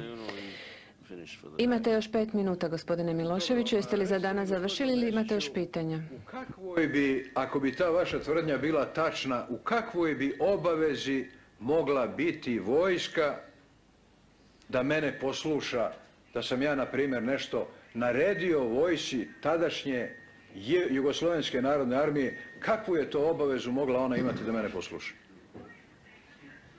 I kako sam ja to mogao da naredim? Formalno nije bilo nikakve obaveze, u tome i je riječ.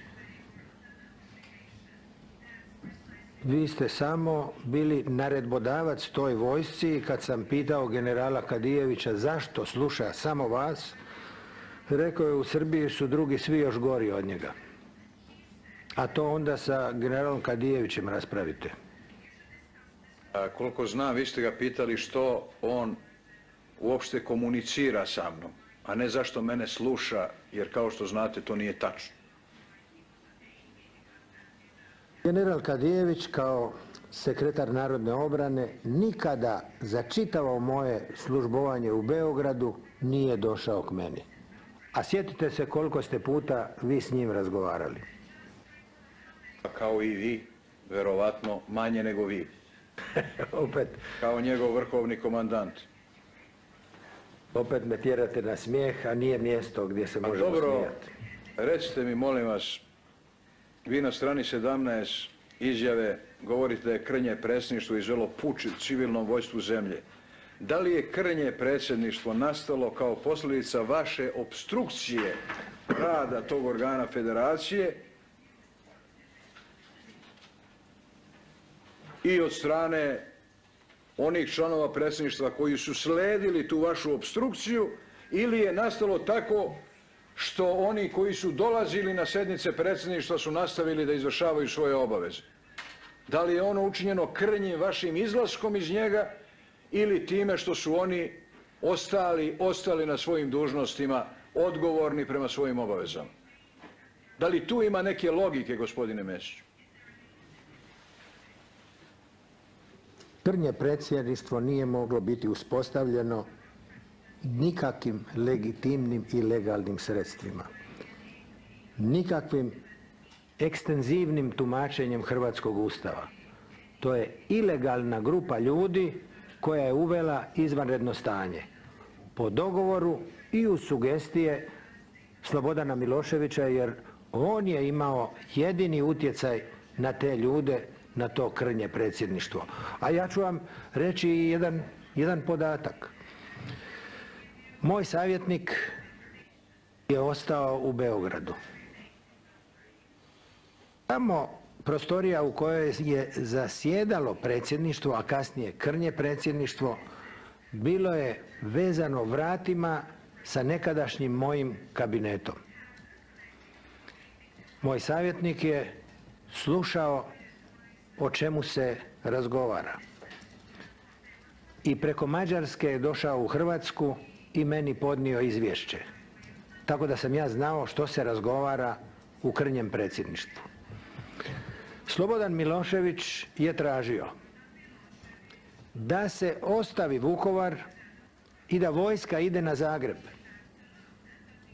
A general Kadijević je rekao da je to nemoguće, da su Hrvati toliko vojno ojačali da će ga tući po bokovima i da on do Zagreba neće ni doći. I na kraju je onda očito prevladalo mišljenje da se mora razoriti Vukovar. To je sada moje tumačenje. Ali uglavnom, optužen je tražio da se ide na Zagreb. I to mi je svjedok moj savjetnik Kojić rekao. To je najveća Samo trenutak da nastavimo s ovim. Kada je vama rečeno da je došlo do ovog razgovora o Vukovaru? Otprilike o kojem je datumu ovdje riječ? To je ono vrijeme kada ja nisam dolazio u Beograd, kad su bili učestali napadi vojske iz Novog Sada i Beograda po Vukovaru, a moj savjetnik je i dalje bio do pada Vukovara, bio je u Beogradu. I on je preko Mađarske dolazio, ne mogu vam reći datum, ali to je taj period do pada Vukovara. Gospodine Mesiću, a da li je vama poznato da su predsjednici republika na sjednice predsjedništva dolazili samo vrlo retko i po pozivu i da ja uopšte na sjednicama predsjedništva SFRJ, osim u tim retkim situacijama kad su bili svi drugi predsjednici republika, uopšte nisam učestvovao? Kako možete s takvom izmišljotinom koju bi morao neko znati da operišete ovdje? I to da vam je rekao vaš savjetnik koji je navodno prisluškivao. Samo trenutak, ovdje se sada tvrdi da to nije istina, gospodine Mesiću. Možda biste mogli komentirati to, a zatim ćemo prekinuti za danas. Prvo moram reći da se ovdje sada od strane optuženog špekulira. Ne radi se o sjednicama predsjedništva SFRJ, jer ja vrlo dobro znam kako je sazivana bilo koja sjednica kojoj sam ja predsjedao. Ovdje se radi o sjednici krnjeg predsjedništva. Kako su oni i koga pozivali, to ja Ne znam. Ja samo znam što mi je moj savjetnik rekao. A dobro, recite... No, we're going to adjourn. It's 2 o'clock. Za danas ćemo prekinuti, sada je 2 sata, sutra ujutro možete nastaviti. Možete nastaviti s ovim sutra. Da. Before we adjourn, then before Sudac Kwon. tonight, I'd like Prije to no što suggest prekinemo za very danas, short exhibit the Mr. samo Message's transcript, bih htio predložiti da which we did. transkript svjedočenja gospodina Mesića u predmetu Dokmanović bude zaveden kao dokazni predmet. Your Honors, I believe it was marked Exhibit Tajnica. 329. Mislim da je to dokazni predmet 329. The next I think the position is that part of the transcript Tužitelj, was dio signed, was marked on its transkripta side je as označen pursuant to the 92 bis package. sa strane kao dio paketa podnesenog po pravilu 92 bis, ali drugi dio nije. Jednostavno bi mogli cjelokupni transkript iz predmeta Dokmanović shvatiti kao dokazni predmet kao što predlaže sudac Kwon. It'll be marked Sudac prosecutor's May, exhibit da, 321. izvolite, tajnica. Biće to dokazni predmet tužiteljstva Ja tražim da 331. se i onaj drugi transkript koji je mnogo bogatiji sa svedočenjem gospodina Mesića uvrsti kao dokazni predmet, da ne govorimo o kome se radi, pošto vam je to bio zaštićeni svedok onda.